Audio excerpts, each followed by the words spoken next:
I'll call to order the work session of Wilsonville City Council of August 17, 2026 at 5:30 p.m. I'll start by asking council members to review the agenda and items on consent. Are there any comments? Seeing none. Are there any councilor concerns? Councilor Cunningham. Yeah, I just wanted to throw out a quick clarification. Maybe it was Thursday. It was one of those meetings that we had, a bunch of meetings we've had recently, but I stated that there was in the town center code, there's a minimum 40 units per acre. Wanted to clarify that that is for residential only developments, and that based on the financial feasibility study and the assumed 2,381 residential units in 56 acres of redevelopment, that would average out to about 42 units of development per redeveloped acre. So those are those numbers surrounding 40 units per acre, but just clarification on that. Thank you. Any further concerns or comments? Okay. Turning now to our pre-council work session. First up is Basalt Creek Master Plan and implementing amendments.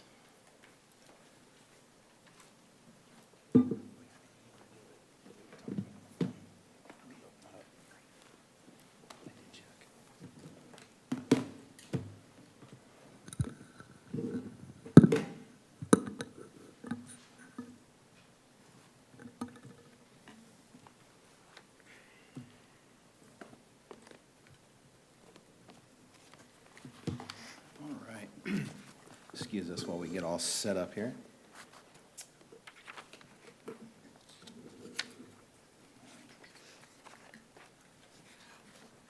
Okay. Yeah, perfect. All right. Well, thank you, Mayor O'Neill, city councilors. We appreciate your time tonight. So we are here for a work session on the Basalt Creek Master Plan. Before I get into that, I just want to do a round of announcements because there's quite a few people here for this project tonight. So with me at the table, I have Lauren Scott from MIG. Also from MIG is Alex Dupy right behind me. We have, as you all know, Matt Lorenzen, our city's economic development manager. We also have Amy Mogg and Zach Weigel in the back of the room from the city's engineering department. And we also have Jason Rice will be joining us remotely. He's from WSC and did the water and sewer analysis for the Basalt Creek Master Plan. And we also have Planning Director Miranda Bateshell with us as well. So a pretty good team of folks to help answer questions that may come up tonight. So go for it. So the real question, why are we here tonight for this work session? So in your packet, there is the draft Basalt Creek Master Plan. You had the opportunity to review that, hopefully. It's a pretty robust package. But this latest group of content is consistent with the feedback we've been getting from the Planning Commission and City Council through the last few years on this project. Inside that is the utility and funding analysis, which you can find in Appendix H and K.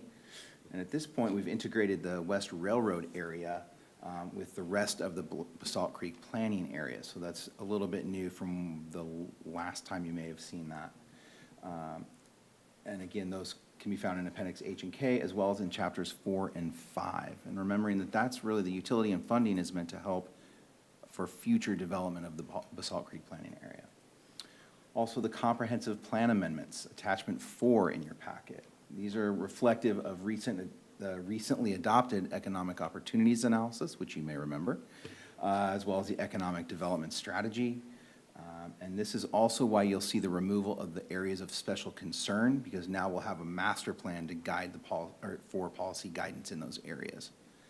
Excuse me. Also the code and pattern book, attachment 3.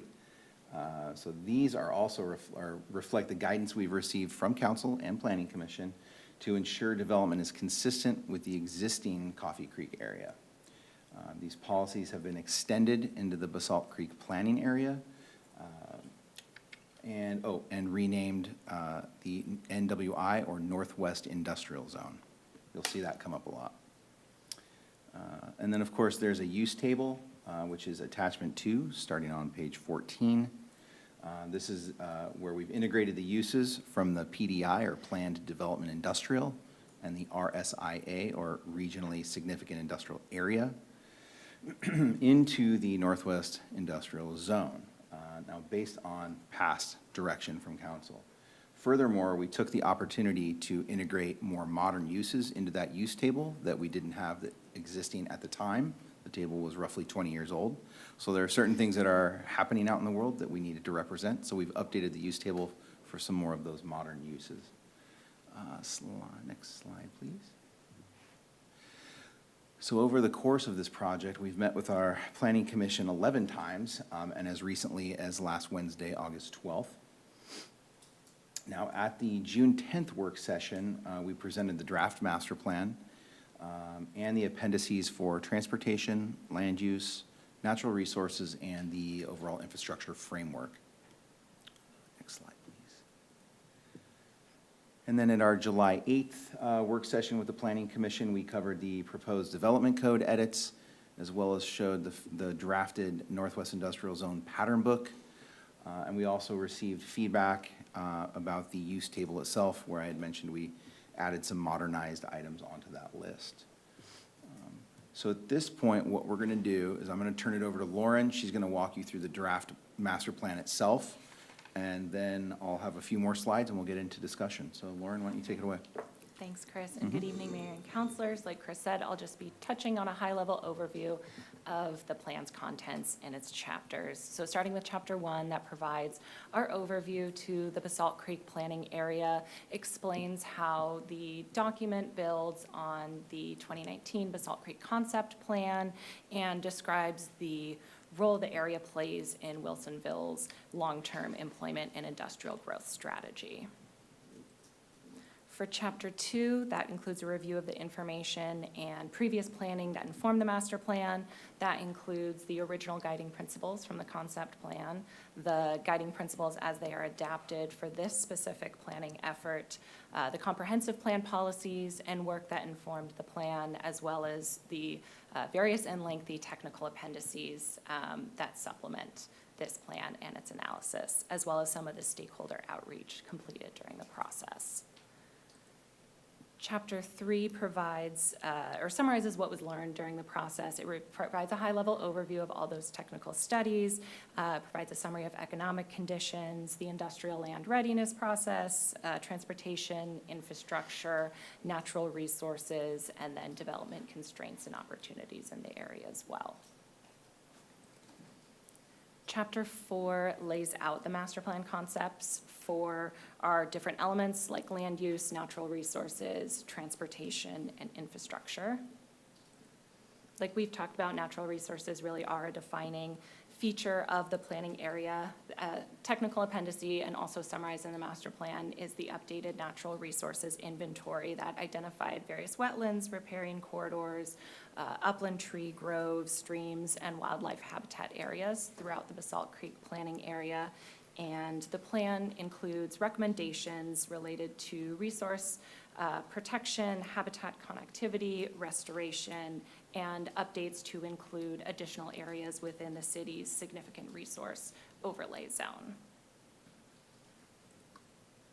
The land use framework carries forward a lot of the original concept plan vision while refining some land use districts and expectations for different parts of the planning area. That framework includes 4 districts: high-tech employment, light industrial, craft industrial, and West Railroad.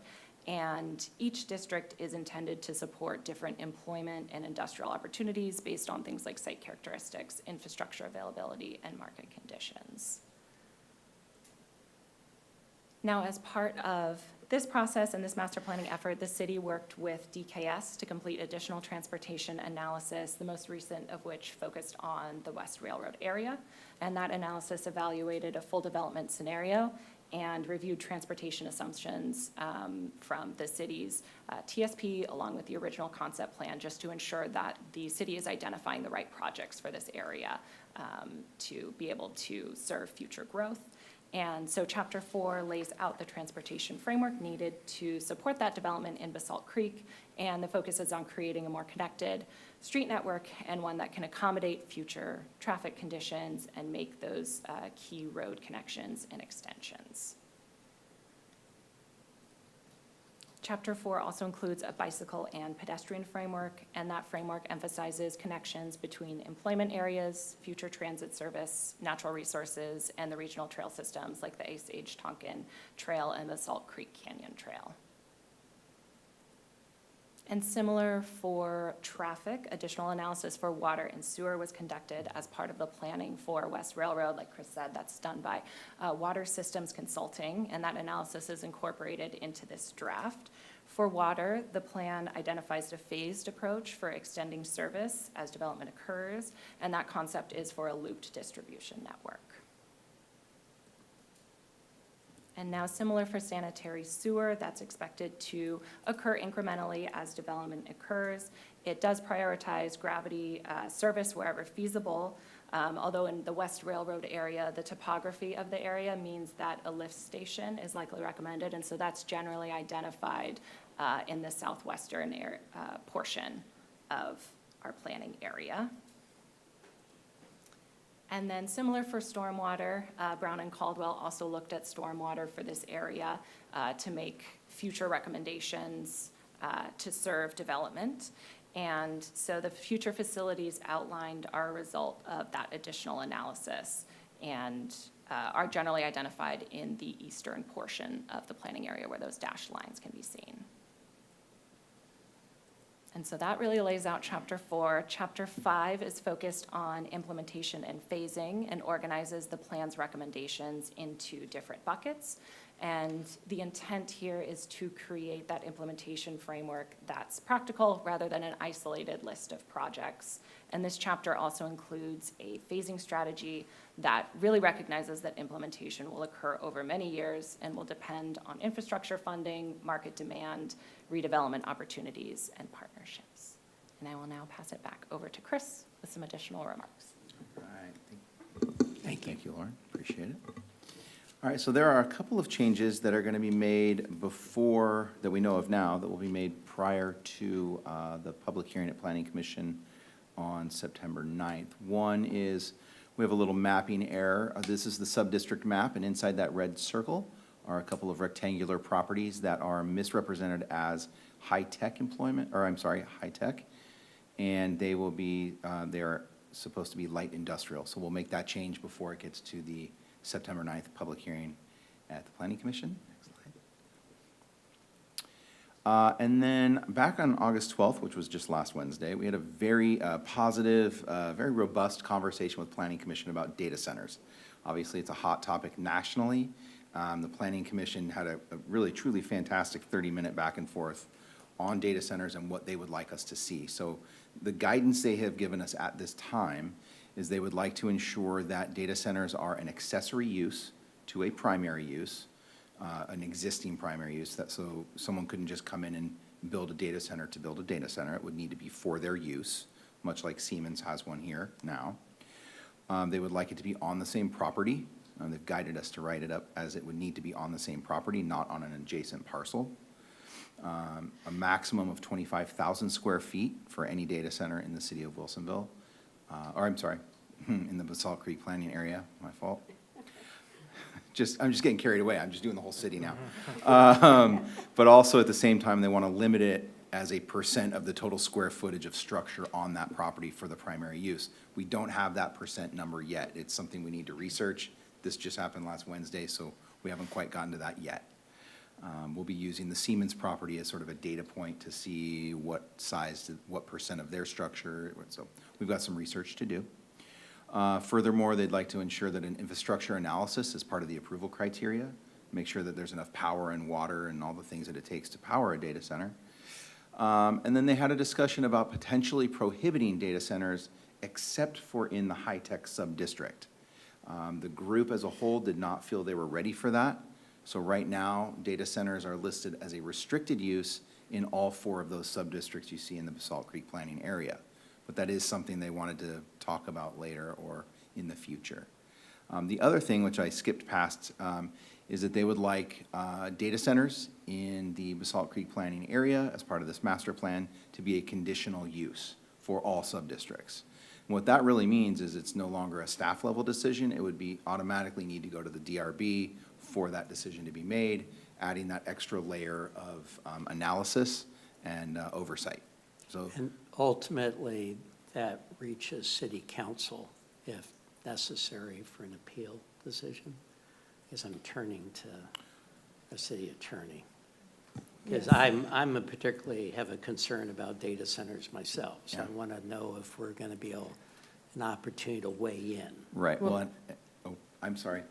It only comes to city council on appeal Okay, of a development application, so, or a Okay. call up by the city council. all right. However, this is a work session, and that is something that we can talk about if you I would like so to- choose to do. I personally would like it considered to somehow get to us, because it is a highly charged thing. I also think that it's fairly complicated on those data centers that work for the community maybe, and those that don't, because there's an argument that they create employment, but if they're a huge complex, they create temporary employment to get it in place, but then it drops to little. But then something like Siemens, I can totally understand, but I envision it'd be neat to have at least council be having an opportunity to weigh in. Yeah. But that's my thoughts. great. So, sorry to interrupt you. No, not at all. I'm actually moving to the last slide here in a moment. But what I will say is, in the time since that meeting last Wednesday to today, what I've learned is how much I really don't know about data centers in the limited research I've done. It is a seemingly moving target right now with a lot of complex pieces, certainly worth discussion. So, speaking of discussion, look at that. Can I just add one more point about data centers please. too, is refining a definition around data centers as well, is something that we're working on. I'm glad you good. brought that up. Thank you. That was a request of the Planning Commission for us to come back with a definition for data centers at the, for their September 9th public hearing. So I have drafted one. It's quite wordy and needs to be scaled back a notch. But again, still learning what I don't know about them, so it's hard to know what to add and include and not include. So that is in process, and it was requested by the Planning Commission. I'm glad you brought that up. I didn't put that up there. So at this point, we just want to open it up for discussions, questions, and we're hoping that if you have, specific changes that you'd like us to see make, now is that time to let us know. Any specific questions, because overall, this would be the package that would come back to you for the most part, on October 5th for your first reading at the public hearing. So now would be the time for us to have those discussions, make any requested changes, et cetera. So I will stop speaking and open it up. Okay, I just wanted, if you don't mind, before I call on folks, just make a matter of record that I think it was last Thursday, and I alerted staff that I would do this. I met with Brian Shera, who I think is in the audience back there, of Snitzer Properties, and we had a conversation, and I would like to give to the city recorder documents he provided to me, that if we can make maybe by the end of the meeting copies to council. I think, if serves me right, and I hope he can give me a nod in the audience, that it was stuff that he already submitted to the Planning Commission during their hearing, so it's a public document already, but I just want to let you know it was handed to me in that meeting, and I listened to him. I appreciate that meeting. I also note for the record that just before, I didn't have a chance to look at my emails till later, that he requested to appear today, and I think we've made arrangements since then. He'll be able to give community comment later during the city council meeting, but defer to the city attorney if there's any thought process there. Any person is allowed to make public comment during the citizen input. Okay, thank you. So with that, Councilor Cunningham? Oh, sorry, Councilor Skoll, my apologies. A couple questions. Actually, I watched the Planning Commission meeting. It was a great meeting, a great discussion. really was. They did a very thorough job in discussing, the data center issue. And I'm very concerned about it in terms of how they can tend to get out of control. Can you define accessory a little bit better. Does accessory have to be adjacent to the user, or can we have pods of accessories that feed users outside of the zone? You know, can we further define that? Yeah, that's a great question. And actually, at the Planning Commission, I had a hidden slide queued up with the definition, our definition, which of course I did not put in this presentation. So I have it. you have it. So, well, of course, Planning Director Batesshell, please, to my The rescue. laptop, the laptop provides quick access. I'd be happy to answer that question, Counselor Skoll. So the definition that is currently in our code is this: accessory building or use. A subordinate building or use, the function of which is clearly incidental to that of the main building or use on the same lot. Now, there is a secondary sentence here that I'm going to read that was of discussion to the Planning Commission. I'll tell you how they'd like it clarified. So the second sentence says, for non-residential uses, an accessory use may be located on a lot adjoining that of the main use if approved for this purpose through the administrative review procedures of section 4.030. And so their desire would be if we do allow data centers in any way, shape, or form as this moves forward. Like, I think there's still the possibility that you may recommend that we just prohibit them in all the sub-districts. But if we do allow them as an accessory use, we would amend that language for data centers that they would have to be located on the same lot as the primary use. Thank you. So with that said, does that mean that, okay, I think I'm concerned about infrastructure and scaling infrastructure. If you have multiple data centers in the neighborhood, you know, are we able to scale the infrastructure to feed, you know, it would be data lines, electrical, water, whatever, scale that the first time without having to go back and rework it at a later date? Yeah, excuse me, yeah. So that was, I believe, can you go back one slide? Where the request from Planning Commission was to add, the second bullet point from the bottom was to ensure that there was an analysis as part of our approval criteria. So they need to prove that the needed and available infrastructure, or the infrastructure needed is available for use. So I think that's what they're trying to get at with that analysis. So to be determined To be determined, yeah. through Planning Commission? Correct. Well, they've asked us to write that in to the package that comes back to them at their public hearing on the 9th of September. Great, thank you. Yes. If I may add, Counselor Skoll, so essentially what would occur is that because they've requested the data centers be a conditional use in every sub-district, that involves a hearing before the Development Review Board, and it adds a substantial amount of discretion to the board to be able to evaluate whether or not this use is appropriate for the area and the surrounding uses. So because it's not a directly allowed use or even a restricted use that says you're allowed, but you can only be 25,000 square feet, this is saying you have those restrictions, but we're also going to evaluate you as conditional. It means you're not allowed by right, you're allowed by condition. So at that point, you can place conditions upon that development. And one of the elements we would put into the code is to do an infrastructure analysis as part of that approval criteria. So that would be played out through the Development Review Board process to look at the infrastructure availability and the infrastructure demand. Okay, my only concern with that is that, you know, technology changes so fast that, you know, we're thinking about it in today's world, but what's it going to look like in 2 or 3 years? It could require more electricity and more cooling, or it may not. So, you know, we have to find that happy medium.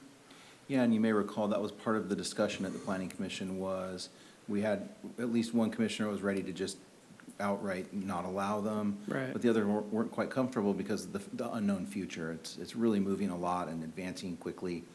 And so there was some discomfort about let's restrict, but see what's going to happen type mentality. And I think you're sharing some of those same concerns. Yes. Yeah. Yep, thanks. Council President Barry. Just wanted to say thank you so much for your report. From what I've heard and what I've read, I think that we should proceed with the plan. I like the idea of with the data centers being a conditional use. The problem with it being on site, somebody could buy a lot next door and then do a boundary lot, a lot line adjustment or something. So it is on site, but just having that layer of review, I think is really helpful.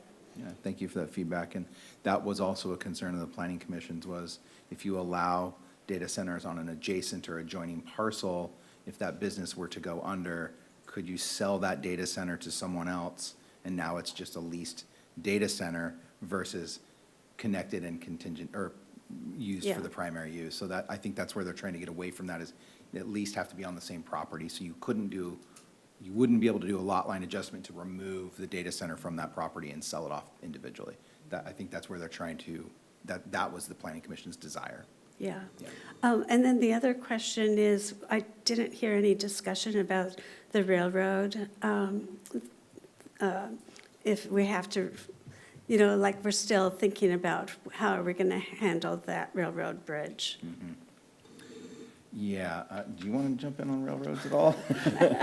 That is a hot topic, too. You're picking all the good ones tonight, huh? I think we have engineers I'm in the good back. at that- asking. I can ask questions all night. Yes, hey, I could talk about this all night, so, although I believe we have a time limit, but Good evening, Amy Mogg. I'm the Development Engineering Manager for the city. So for freight traffic to go underneath the railroad crossing, there would be an undercrossing required to serve West Railroad. To come from the Ellickson interchange, freight traffic could still come from the south. There is an option in the plan, if we could get the railroad to work with us, to have a second at-grade crossing, but that's really challenging, but that is in the plan. Both are options, expensive, probably long-term. Thank you. Counselor Shevlin. Thank you, Mayor. Just for clarification in regards to Mr. Shearer's documents that and discussion he had with you, Mayor, and you're probably already aware of this, so I apologize, but we also the full council received documents from Mr. Shearer today. And so I don't know if those are the same as what you submitted. I haven't had a chance, to be honest with you, to compare the two, because I didn't have a chance to Sure. look at that this afternoon. I'm and- just making mine. I felt it uncomfortable. I got these documents in a meeting and I want to course. share what I received, so. Right. And I just wanted to share that we all have some documents that hopefully there's quite a bit of overlap, and I read through them and I found them very interesting, and I look forward to further learning more about it and further discussion. Yeah, I Thank you. believe Mr. Scherer is scheduled, along with two colleagues, to bring testimony in the city council meeting. I think we've addressed that, so they'll be able to present, but yes. Thank you. Counselor Cunningham. Yes, so to clarify, this is largely what we're looking to do here. We're largely looking to take the existing Coffee Creek Code. It's going to now be called the Northwest Industrial, and that's going to be applied to Basalt Creek. that's correct. Okay. On the communication front with Mr. Shera, as Councilor Shevlin mentioned, this morning, council received, I think it's 63 pages of documents from Mr. Shera. And they outline concerns that he represents regarding this code and the way that it is currently written, what that means for development in Basalt Creek, what it currently means for development in Coffee Creek. And so I spent some time this morning reading through that and then going back to an email that council received, when was that? On the 7th of August, kind of answering some questions about what was going to be going on in this meeting. If council remembers, we received an email from Planning Director Bateshell, and that included some clarifications such as, I'll just read through them. Number one, outside of needing to draft a craft industrial zone, the master plan project did not intend to include major revisions to the development code. The intent was to determine that the city zoning to apply to the rest of the land to make it development ready. So taking Coffee Creeks and moving it to Basalt Creek to make it development ready.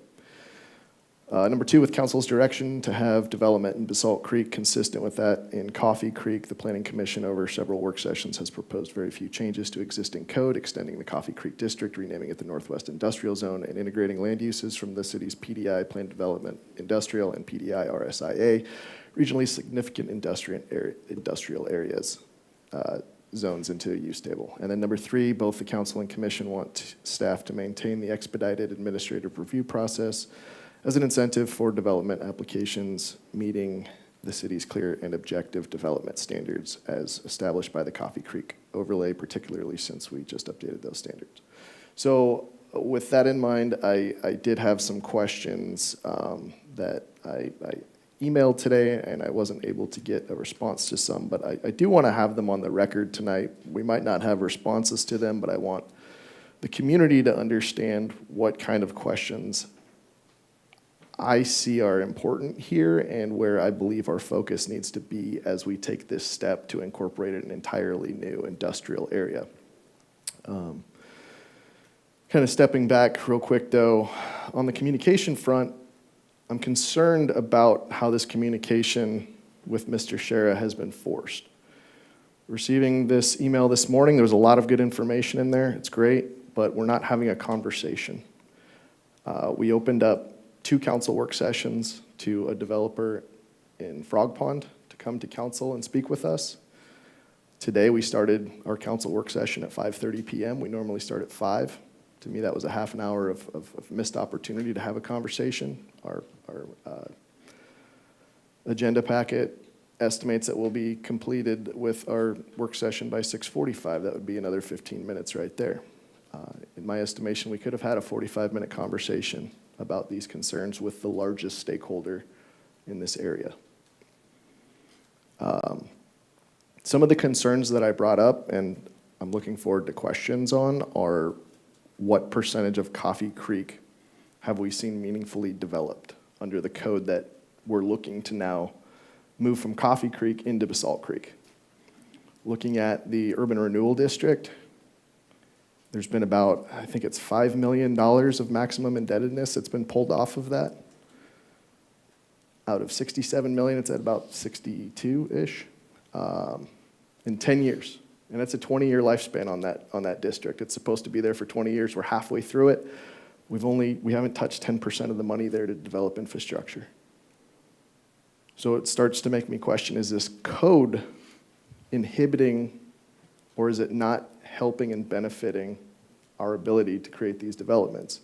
For anybody who read Mr. Shera's email this morning and went through those concerns, it's many exhibits about what is affecting their ability to build something that has been industry proven. It works. All you need to do is go take a quick drive out to Sherwood, go to the roundabout where you can go left to go to Langers, or you can go right to go to the DMV, make that right. There's that industrial development up there, and it's fantastic. I would love to see us get going that way, but I think we should understand what has happened in Coffee Creek under this code. And I think the answer to that question is not a whole lot. And if it's not working in Coffee Creek, why are we going to consider moving it into Basalt Creek? I think that this needs further conversations. We need to have the stakeholder in the room, and we need to figure out what works for development and what doesn't. I know that there was one pretty significant building that was developed in Coffee Creek. Last I heard, it was half occupied. I don't know if you know if that's changed, Mr. Lorenzen. I believe you're referring to the Grams Ferry Industrial Center. It's half occupied. Yeah, and it's been tough to find somebody to take the rest of it. It seems like it's sat unoccupied for a couple of years now. Yeah, I did some research into some of the questions that you had sent to the city manager. I can share some thoughts and responses whenever you wish, if or not at all. Sorry, Council Cunningham, I don't want to interrupt your frame of mind. It's just that none of the council, at least I haven't seen your questions. So it'd be helpful that we have those questions as a council so we can look at them, because right now I'm operating blindless. Did you get a copy of this? Well, I would say, Mayor, too, staff cannot share council members' questions with the rest of council because of Oregon Public Meetings Law, but. Would you be okay with providing your questions so we see what the questions were? Sure. So we can have a better discussion. that would help me to understand. Well, I mean, I suppose if you have any, like, we can ask the question, council can hear the question, and we can go through Okay. that exercise. But I'd be happy to submit these for the official record to the city recorder and have them distributed. I appreciate that. Go ahead. I didn't mean to interrupt. I want to speak only when called upon, so. Go ahead. Thank you, Matt. I mean, please, I would love to have more understanding around this. Yeah, I think the general observation is that the trajectory has been slower than forecast, and I think that's accurate. There's been approximately 31 acres of the area, almost 32, developed with 4 projects. Depending on what you use as the denominator, the percentages work out differently. The planning area is 216 acres. The urban renewal area is about 260 acres, but you can get a rough order of magnitude. We're all very familiar at this point with how we did forecasting with Town Center. The methodology used, number one, I wasn't around for it, but as I looked through the documents, what I found is sort of general projections of new assessed value that would be coming on the rolls. It wasn't necessarily calculated in terms of square feet or housing units or industrial buildings. It was just how much assessed value do we expect to be coming onto the rolls over time. And to be succinct, it's behind significantly what was forecast. And so to your point, that's why there hasn't been more of the maximum indebtedness borrowed against, because the increment doesn't allow for that. We can't borrow more than we can support in debt service. So that's that piece. Other projects in the area are occupied, but to your point, there is still some difficulty there. I've been told by the broker there that that's primarily a function of power constraints, not for the city, not even for the whole planning area, but for that specific corner of Coffee Creek. It's not that power is not available. It's not that there's not capacity. There's just lead time for getting power there, and that is proving difficult for the patience of a lot of prospective tenants. I think the greater question that you're asking is the code serving as an inhibitor to development in the area? Do I have that right? That's my thesis. And it's hard to prove a negative. I can share anecdote, and that's probably the best that I can do. I talk with industrial brokers that do business in Wilsonville and in the South Metro submarket fairly regularly. And sure, I've heard questions about connectivity standards, about different things that waivers have been requested for in order to make Precision Countertops project happen, or any of the others. But generally speaking, it's kind of like, well, it's not our favorite, but we can work with it. What we've had discussion with the council about previously is what I have heard repeatedly from the brokerage community, from the development community as the primary inhibitor. It's the parcelization of the area, it's disparate land ownership that's sprinkled across dozens of properties that are all in weird shapes and configurations. And then probably the leading corollary to all that is we think of this area as future Wilsonville, but it's actually current Washington County. And right now it's their regulatory world that applies to it. This area in Washington County is zoned FD20. It's not exclusive farm use. Many urban reserve lands that come into the UGB are zoned EFU. They have a very limited scope of allowable uses on those properties, and so they therefore carry a pretty low value. So when the development community goes, oh, we can urbanize this property, they can get a deal done, because as EFU, it's worth low value. As city property, a development site is worth more. They can get a deal done. Here, it's a different set of variables. We have a land use designation in Washington County that allows for uses that generate a lot of value for landowners. And that has made the transition of these properties pretty difficult in getting sellers that are willing to accept a price that a developer can pay. To Mr. Shera's point, these deals get done when the economics make sense. And what we've heard repeatedly and seen in numerous instances is that the sellers are pretty happy with, or would-be sellers are happy with the way things are and not eager to transact. And so that's made aggregation and, by extension, development pretty challenging. Thank you for that. You know, kind of looking through Mr. Scherer's things and trying to think through this,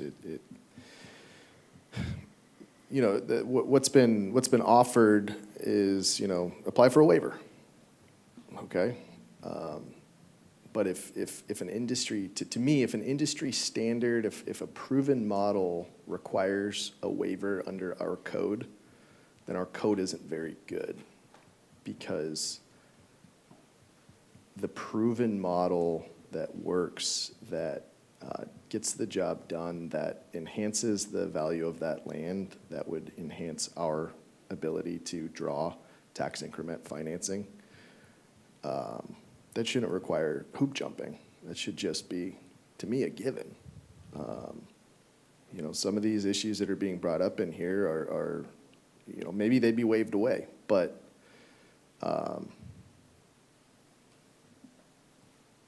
it doesn't, to me, it shouldn't have to come to that for something that makes sense. So for me, I mean, I personally think you know, if we look at West Hills, when the West Hills came in here and they were asking for some things, right? There was some discussion around, well, we had public meetings, we had planning commission meetings, we had city council meetings. They had opportunities to go and speak at those. So maybe we're not going to change it. That was kind of what I came away with from those meetings, as the general idea. And if we do this right now with Mr. Scherer and his counterparts only getting the opportunity to come in and yes, be part of a public meeting, but only be part of 3-minute public input, when they come back in, you know, 2 years and say, hey, this is still unworkable, will the council then say, well, you had a chance to give your input when we were creating this master plan and this code, so sorry, we're not going to change things now? I'm afraid that could very well be the answer, because that seems like what I was hearing a lot of when West Hills was saying that things were unworkable with our code. So I would be very careful. I would say that we should be cautious about putting forward or moving this code from Coffee Creek right into Basalt Creek without maybe taking a moment to pull our industry experts into the room. I would even suggest creating a task force similar to something like our Housing Our Needs, or Housing Our Future task force, but for industrial land readiness, to have a member of council, and I'd be happy to chair that because I've been passionate about this for a long time, to go and bring together industry experts, planners, everybody, and bring them all in the room and find out what are the roadblocks, how do we make this work, how do we have development go, because this has lagged for far too long on such valuable, uniquely valuable lands here in Wilsonville. So that's my 2 cents. I think we have more work to do on this. Councilor Shevlin. Thank you. I spent probably about 2.5 hours going over Mr. Scherer's documents this morning. I did find them to be very interesting and also very compelling, but I also know there's 2 sides to every story. So I'm interested in learning the other side to the story before I suggest we make any changes. Thank you. So there's a couple of things that Councilor Cunningham raised, and one was the West Hills development. So I'm going to turn to the city attorney because I think there's a distinction here between that ask, their participation in the work session versus Mr. Scherer's request. And so I would ask the city attorney to clarify that for us, if she will. Sure, Mayor. So I would say the main difference between West Hills and what Schnitzer Properties are the space that they're in right now is West Hills is petitioning for a legislative file to be opened on making amendments to our development code concerning Frog Pond East and South. A legislative file is already open on Basalt Creek. So they're in different places because West Hills doesn't have a mechanism to participate in a legislative process because no legislative process exists right now. So West Hills has a pending land use application, and so any changes to the underlying code that would impact that land use application, they have to petition the council to make that legislative change, because a process doesn't exist right now. So West Hills isn't providing testimony on draft code amendments. They're asking the council to start a process to look at code amendments. Here, we're in an active legislative process. The city provides an equal opportunity to all the public to speak before the Planning Commission and City Council on legislative matters. As you all know, the process is underway. And I would say generally too, how it is structured is the Planning Commission provides recommendations to City Council to make amendments to Chapter 4. It's one of the things that Planning Commission is tasked to do under our code. And so what we really try to do is have information go to Planning Commission, get feedback and input from Planning Commission, then bring it to City Council in a work session, get additional feedback from City Council to then take back to the Planning Commission for additional work sessions. So bypassing Planning Commission in getting information is a challenge, because ultimately Planning Commission is the one that makes the recommendation to City Council. You act on that recommendation, whether you decide to agree with it or not, or amend it, change it, that's up to you. But so they're in different, West Hills and Schnitzer are in different spaces in the process regarding the code. And, I think we just have to be really mindful about the role the Planning Commission plays in all of this as well. Thank you. And the only other, I just want to make a comment, and maybe I misheard Councilor Cunningham's statement about West Hills. I mean, from my perspective, when West Hills came, we all asked very constructive questions and inquiries as a body, and I had a set of questions that I submitted to be answered, and that's where we're at. I don't think there was any council sway one way or another as to a final decision. So the comment that suggests that we weren't, entertaining West Hills concerns really is premature, because we as a body haven't spoken yet. So, and maybe I misunderstood, Councilor Cunningham, your thoughts, but that's what I understood. So Yeah, Councilor Cunningham. I'll just clarify that I agree. I don't believe that we did come up with any kind of final decision on that by any stretch of the imagination. But I did hear the sentiment, some concern that, if we make a change on this and they come back later and they want another change, kind of if you give a mouse a cookie. Wasn't that your analogy? I like that analogy. It wasn't. So I just think that, we're here in that stage now that it feels like we're getting some information, and I think that, I saw that the staff recommendation was to kind of just to push this through, so that changes could be made later, but I just struggle with that I question whether those changes will be made, or whether or not the answer will be, hey, you had your chance for input. I also really struggle with saying, like, okay, yeah, there are 3 minutes of input for a 63-page document that was delivered to us today. That's not a sufficient conversation to have with us or with Planning Commission or with anybody in City Hall. And I think that, we have utilized task forces in the past to bring in those experts. When we did the height waiver task force, we brought in a developer who does mixed-use buildings to have that voice in the room. One of the things that was brought up in that email that I was referencing earlier talked about how, Planning Commission has proposed few changes. Well, we don't have anybody intimately, the information they're getting to speak to the idea of, the other half of the story, because I do agree with you, Councilor Shevlin, that there are two sides to this story. But it sure feels like only one side, and that's the city side, has been told so far to Planning Commission and to us. We have not until today getting a very extensive 63-page document.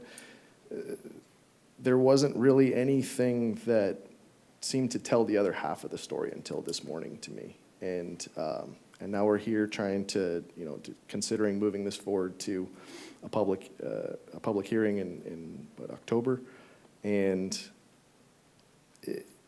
it seems like there is the other half of the story still to be told. There is conversations to be had, maybe with Planning Commission at this point in time, but not in 3-minute chunks, not in one-way email communication. I think everybody wants to see this area develop and develop well, and we want to see our ability to draw in a higher tax base from it to help support, some of the financial, things that the city needs help with right now. With our declining general fund, having a developed industrial land up there would help to create that tax base to help fund things in the city. So it's a uniquely important piece of property area in our city, and I really, really think that we should do everything we can to get it right and to not miss out on it by creating code that inhibits the ability of a developer to come in and build something proven, effective, and valuable for the city. Thank you. Council President Barry. So I need a little bit of clarification on the process. So has the Schnitzer Properties been participating in conversations with the Planning Commission with their wants? With Planning Commission, I don't recall. I know that as staff, we have been engaging with Mr. Shira and his group at Schnitzer Properties. In fact, just last Monday, we had a meeting. There were myself and Director Bates-Shell and Zach and Amy from engineering, and he had his engineer, his architect, and his planner in the room, and we sat upstairs, met for an hour. That's the second time we've done that since I've been employed here in the city of Wilsonville, and I have been here about 7 or 8 months. We exchanged numerous emails and phone calls. So we have at least been we've been at the table, and we have engaged and thought we had a very productive conversation last Monday, where I think the realization came, his desired development for the space off Graham's Ferry is actually very much achievable. And I just want one more point. This one always I've been talking to Miranda about this a lot, but the waiver process is not a punishment. It's actually the standard land use procedure used in the state of Oregon and the city of Wilsonville for 50 years or more. Every application comes through and starts on that track. You only get the clear and objective track 1 if you meet all of those standards without us having to create any variances or waivers. So the standard operation for anything, residential, commercial, industrial, is that track 2 waiver process. That's where it starts. So it's not meant as a punishment. It's that, well, you can't meet everything we've asked, so there's a waiver, and you go down that process, and then you explain to the DRB why you need that waiver. So I just wanted to be really clear about that. It's not a punishment track at all. It's the standard Oregon land use process. I think that's a really good point that you just made. Thank you. Yeah. And if I may add, Council President Barry, thank you for the question. Again, Miranda Bates-Shell, Planning Director with the city.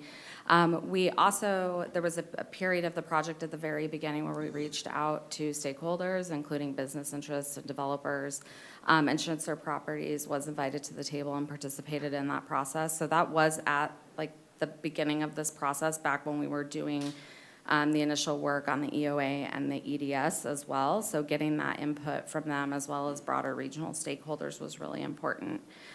We did used to have a planning commissioner who was involved with industrial development up until December, and so that was actually a helpful viewpoint for us during that process to have her input.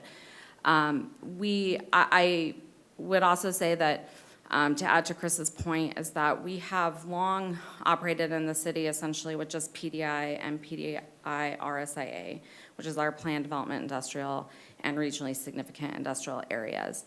That code really just had a set of performance measures, and those performance measures is what we took to the Development Review Board. So every development application went to a public hearing for industrial development. And that's pretty consistent across the board. And you're able to use subjective criteria to assess those projects and make sure, are they meeting the performance measures? And if they are, we can approve them. Essentially, that code and the list of waivers that exists within 4.118, just becoming 4.119 with your last ordinance 903 that you adopted, that section includes the waivers that are allowable to get. That has been consistent throughout the development of all industrial areas in the city. As Councilor Cunningham has pointed out, there's an additional change that occurred with Coffee Creek. That includes essentially design criteria through an overlay. That's what it's called now, is the Coffee Creek Design Overlay District. And it essentially laid these design standards on top of that area. What that was intended to do was to not prohibit development, and if it is, we should look at it. But it was really as an incentive. It was to say, this is the ideal of what the city wants to see. And if you can meet the ideal, then you get to go through the clear and objective approval process and get approval through an administrative route by the planning director. And at that time, none of our development applications for new development were approved administratively. As you know, we were recently required to change processes for housing to administrative processes. I know that was not the most desirable decision, but a requirement of the state. So we now are doing more administratively. If there's a desire for more administrative review by staff for things like in Coffee Creek and an expansion of those clear and objective standards, that is something we can discuss. The council, as you know, goes through goal setting every 2 years, and if it's something that you think this is really holding up development in this area, that is something you may prioritize and we could go through. What I would say is that in this project, I also want to make sure we don't lose sight of the other pieces that are in front of you tonight, which is the Basalt Creek Master Plan and the implementation of that through the comprehensive plan and placing zoning on these properties.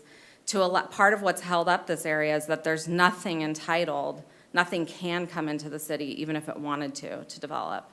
So by adopting the master plan and applying the comprehensive plan and the zoning code, it at least allows somebody who wants to develop to submit an application. And whether that's through the fast-tracked process because they meet the clear and objective standards, or through the standard process, through our normal subjective review in front of a board, they would still have that choice. But without adopting these other pieces, they wouldn't have that choice. But by all means, if we want to do further analysis, that's something we can do and look at once we at least get these initial adopting ordinances in place. So that would be just, I want to make sure we're paying attention to all the elements that are in front of you tonight, and also to just call out that everywhere that's developed in the city already has pretty much gone through the same approval criteria if you're not doing the fast-tracked process. So, because we're just applying the criteria that we previously had in PDI and PDI RSAA, if you're on the non-fast track process. So I just wanted to make that clear that things are approvable. It's not like if you don't meet this bucket of design overlay standards, you can't be approved. You can, it's just a different process. I hope that helped. Thank you. Councilor Skoll. Well, thank you for the explanation. You both answered my primary question, and I too am a big fan of the waiver system. I sat through a lot of the planning sessions with West Hills, had many discussions during those sessions with West Hills about how everything was being coded out, per se. Had a couple offline sessions with Dan Pauly so I could understand deeper about how that process works. And, my question to Dan constantly was, we're going to set code in place now. What's going to happen in 5 years? What's going to happen in 10 years, and how do we maneuver that? And, you either go through a legislative process or you use the waiver process. And it was my understanding then and my understanding now that the waiver process is working. And essentially we have to set standard somewhere and kind of stick with that standard. Now, if there needs to be a 5 or 10 year review, that might be an option, but the waiver process is there to allow the developers, the designers, and so forth and so on to kind of maneuver through and get somewhere close to what they want, if not all the way. During my career, I had a couple opportunities to work on large projects, LA Live and Pier 17 in New York, and sit next to the developer and the contractors as they did that, or they built those facilities and everything, and there were waivers constantly happening. And throughout, I think in the LA Live down in Los Angeles, I think when all was said and done, there were somewhere in the range of 6,500 change orders.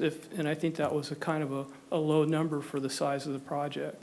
So these projects change constantly, and we need to figure out through the waiver system, work through the waiver system to kind of meet the designers, the architects, and the developers somewhere in the middle to make it a win-win situation. So, but to everybody, others' point, I'd like, there's two sides to the story, and I would like to understand more about the, both sides of what's going on here. Thank you. Thank you. Counselor Cunningham. Yeah, I would just point out that, I think that we have about 10 years of looking at what this code has produced, and it's not an exceptional amount of development in Coffee Creek. And so, I mean, that fact right there, to me, it kind of speaks to that definition of insanity, trying to do the same thing over and over, expecting a different result.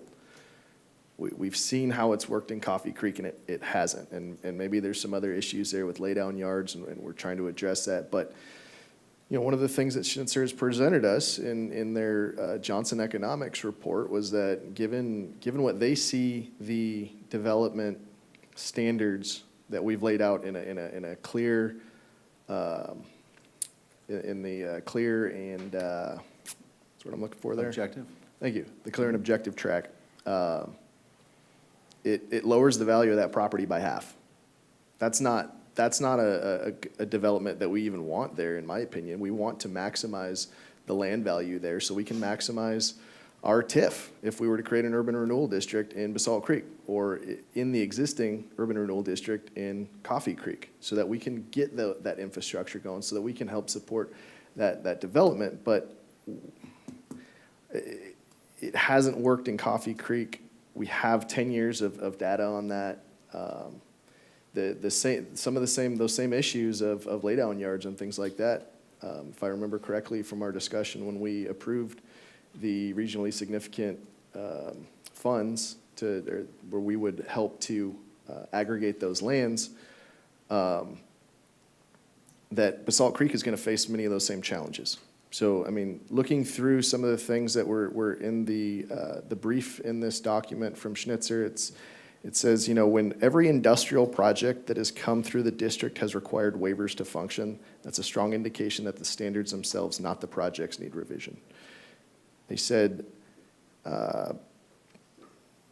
neither the earlier process nor the current Basalt Creek master planning process has incorporated meaningful input from the stakeholders who actually design, finance, construct, and operate employment and industrial property.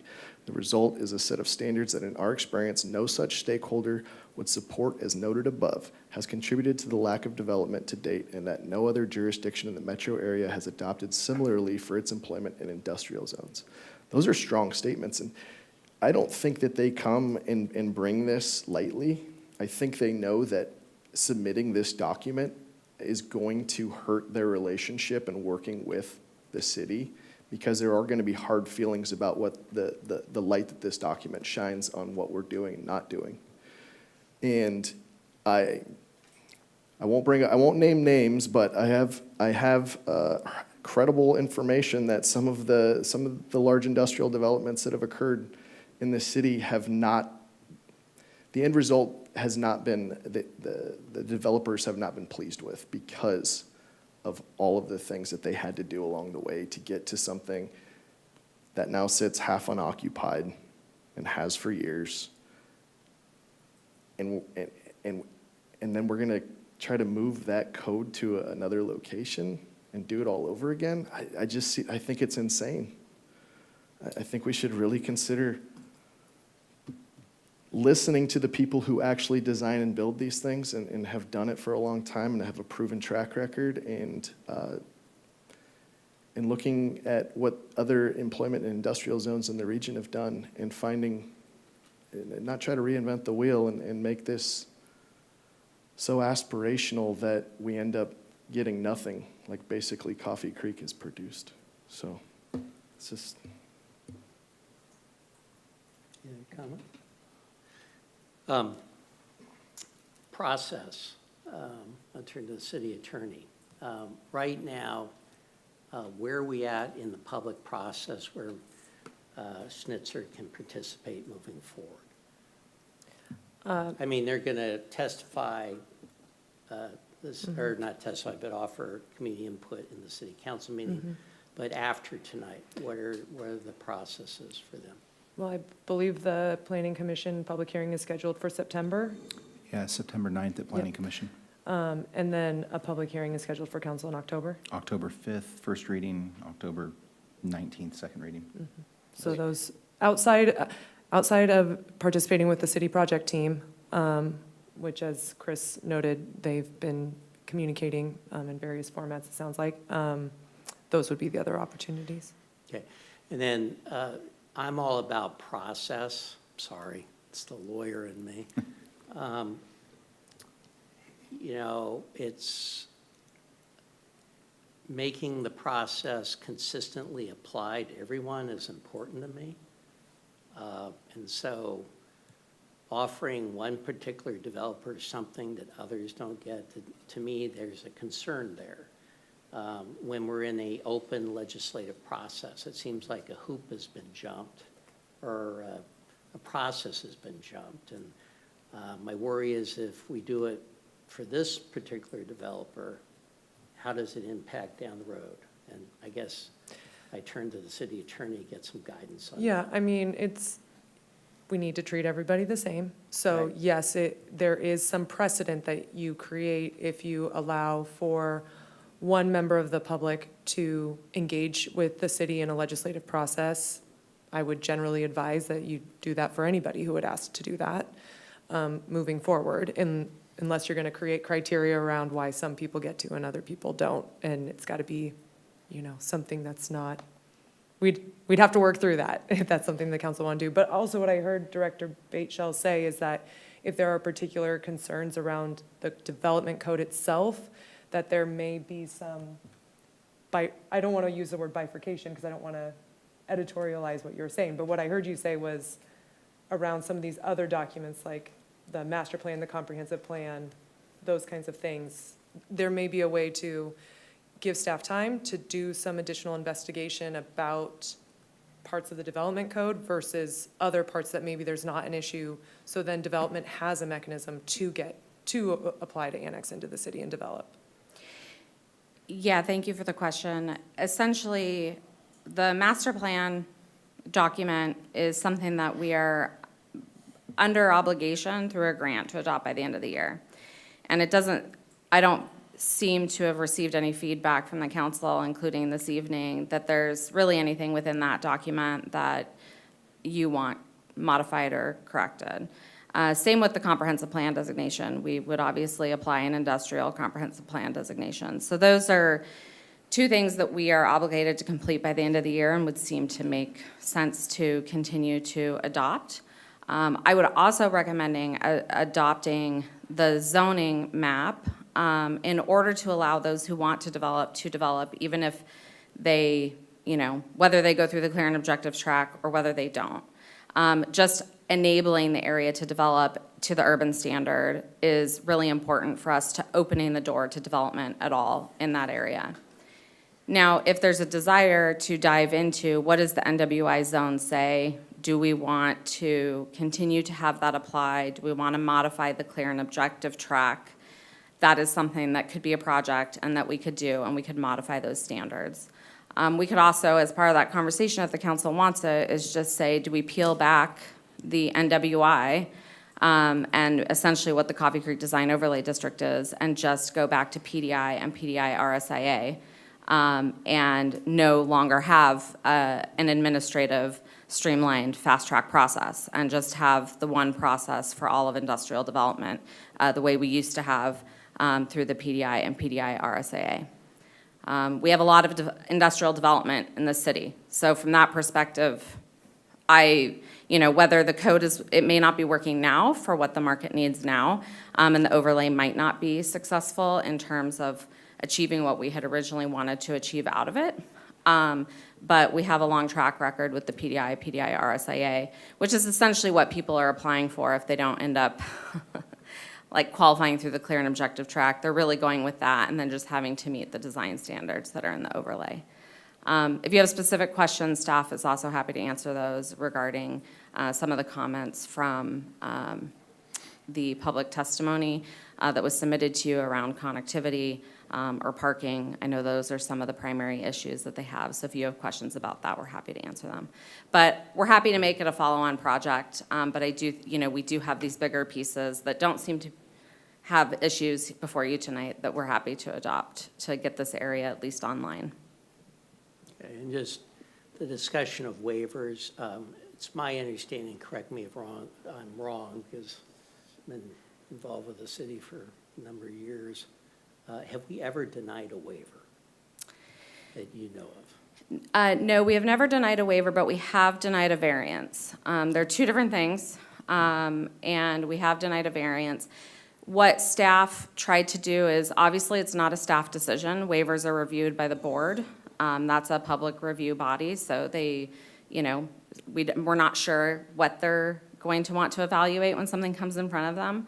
But staff tries to work with an applicant to get to yes, and so we often try to play the role of DRB. What questions might they ask you, and so how might you essentially mitigate, you're not meeting the standard exactly, so how do you go about mitigating any impact you might have through that, but still meet the purpose of the overarching code? So there's a lot of times, for example, we'll allow lot sizes to be smaller than they're supposed to because it makes for better street alignment. In one of the examples in Coffee Creek, we were able to retain a tree grove, and so we allowed for the access to be in a different location than we otherwise would have.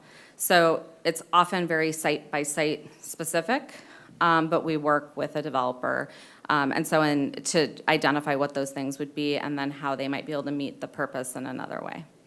Okay, and then, correct me if I'm wrong, to the extent the DRB were to deny the waiver, the developer has an appeal right to the city council. Correct. Is that correct? Nothing has changed? No, Right. Okay. that is correct. And I just want to clarify, because I don't want waiver to be misconstrued with discretionary path. So for example, like the PDI zone has discretionary language in it. That's not a waiver. You might need a waiver even from that discretionary language, but like by way of example, in the PDI zone, there's these performance standards. One of them is around vibration. Every use shall be so operated that the ground vibration inherently and recurrently generated from equipment other than vehicles is not perceptible without instruments at any boundary line of the property on which the use is located. It's like, what does perceptible mean? It may mean one thing to one person, a different thing to another person. That's why the board, development review board evaluates it, makes findings, and decides whether or not this performance measure is met. So when Director Bateshell talks about like the PDI zone and PDI RSIA is what has been traditionally applied for industrial development before Coffee Creek, it was discretionary, even without a waiver process. It was discretionary. It is discretionary. So no, I don't want those two items to get conflated because they're different evaluation standards as well. Thank you.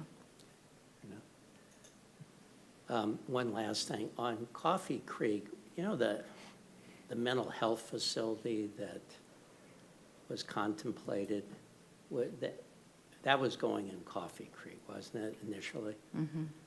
And the governor killed that through, I think, isn't that correct? Because I was on the development review board that approved that. So one of the reasons why we have some vacancy in Coffee Creek is because of something totally out of control of the city. Would you agree? I mean, there's no building on that site. I know, but we could have had some really decent development, but for Governor Brown and at the time. Yeah. I can with certainty say that it was outside of the city's I know. purview, but I'm not It's in going to the place paper. blame. However, it was entitled and approved, and we also provided extensions for them to be able to get their permit. They were just never able to get their permit from the state.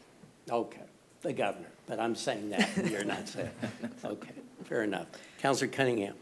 Going back to the question of denial of waivers, has staff ever, had worked with a developer who has asked about what waivers they're contemplating and been told, don't bother, we're gonna say no to that waiver? No, because, sorry, thank you, Counselor Cunningham. I would answer that with a no because we don't make the determination on the waivers. So the staff cannot say for certainty, we will deny that. We have told developers, here's the list of waivers that you can apply for because the code essentially outlines what can qualify as a waiver and what can't. So there have been times people have asked us, like, well, can I get that waived? And our answer is no, that's not within the list of applicable waivers. We also do provide, as I mentioned before, because we try to get to yes. Like, our job is how can we get this project in the city? We want development. We want economic development. And so we will work with someone to say, that might not be compelling enough for the Development Review Board. I can say I've said that before. And so you might want to consider these things. You might want to consider additional landscaping, let's say if it's because of like the location of parking. You might want to consider additional design standards for mitigating the fact that that wall is taller than it would be. So then we work kind of with the developer, and there's oftentimes this iterative process of them bringing stuff back and saying, do you think this design is something that they might get behind? I never know for certainty. And that's part of the risk of the hearing process. But for the most part, if it's clear to us and we feel that that the team, the applicant team can make findings that are supported by the code and the master plan, that's really what we're looking at, is does this still meet it? And so when they do, then they present that to the board, and the board, so far, has approved all the waivers that we've put in front of them. I mean, so it does sound like there are some cases where there's, maybe they're on the edge and they're told there's a chance that that'll be turned down. Like, that's kind of what I heard. I might, and I don't want to be, misstating your words and twisting them or anything. But Yeah. It's more about how do you get to yes, or how do you, even if what you propose hasn't changed, how do you develop more findings or justification for what you're proposing? Because anyone who sat on the Development Review Board knows that for every single code criteria and for like policy objectives that are in the master plan, we have to have findings and justification for the approval. And so sometimes it could be about, can you better explain how that actually mitigates for you not meeting the standard? I haven't seen anybody just walk away from a waiver conversation. Most of the time, it's just how do we either modify the process. Is it possible that at the beginning of a project at a pre-app, we tell people you would need these waivers and then they don't want to submit? That's possible, I don't know, because we don't always know why people don't follow through with an application. But typically, once we've received an application, then we're just in the conversation of how do we make the project feasible? Thank you. Just to give you time, it's 10 minutes to 7. We have one other item, which we need to get done. So do you have what you need from us, or? I mean, I don't want to speak for the project team, but this is going to Planning Commission in September, and I think we need clarity around the development code issue. Whether or not, if at a minimum, council is comfortable with, if there's interest that council will direct staff to take on that project next calendar year, I think we need it resolved on what we're taking to the Planning Commission in September. Yes. Okay, so I'm going to turn to counselors to give their final comments and input, so. If I could rephrase the question, Sure. maybe very specifically, is council comfortable with us applying the zone map amendment, knowing that you all will have an opportunity to discuss and determine if you want us to come back with a code project to revise that code? But we need to know if moving forward with the zone map amendment with this rest package of materials is, you feel comfortable with. Without that, no one could apply for development yet. I just want to make that abundantly clear, is that without the zone map amendment, nobody can apply for development. So you could apply the zone map amendment and allow people to develop if they want. At the same time, next year, if you want to set a goal for us to revise the code, we can do that to potentially make changes that, you know, might impact other proposals. I'm seeing nods of the head. Council President Barry? I would like to move forward with, going forward with the code and the zone amendment, especially if that encourages developer to come in with some projects. So, Did the city manager have something to say? I'm sorry, I didn't see your light in time. No, that's fine. What I would say is if you want to take on a larger code project, just for you to understand that that is going to be a large project, that we would want to come back to the city council and have a conversation about what that scope looks like. It's just not an easy project to just say, hey, we're going to go ahead and take a look at that. And that would be something that we would want to do next year. That's not anything that we're going to do this year.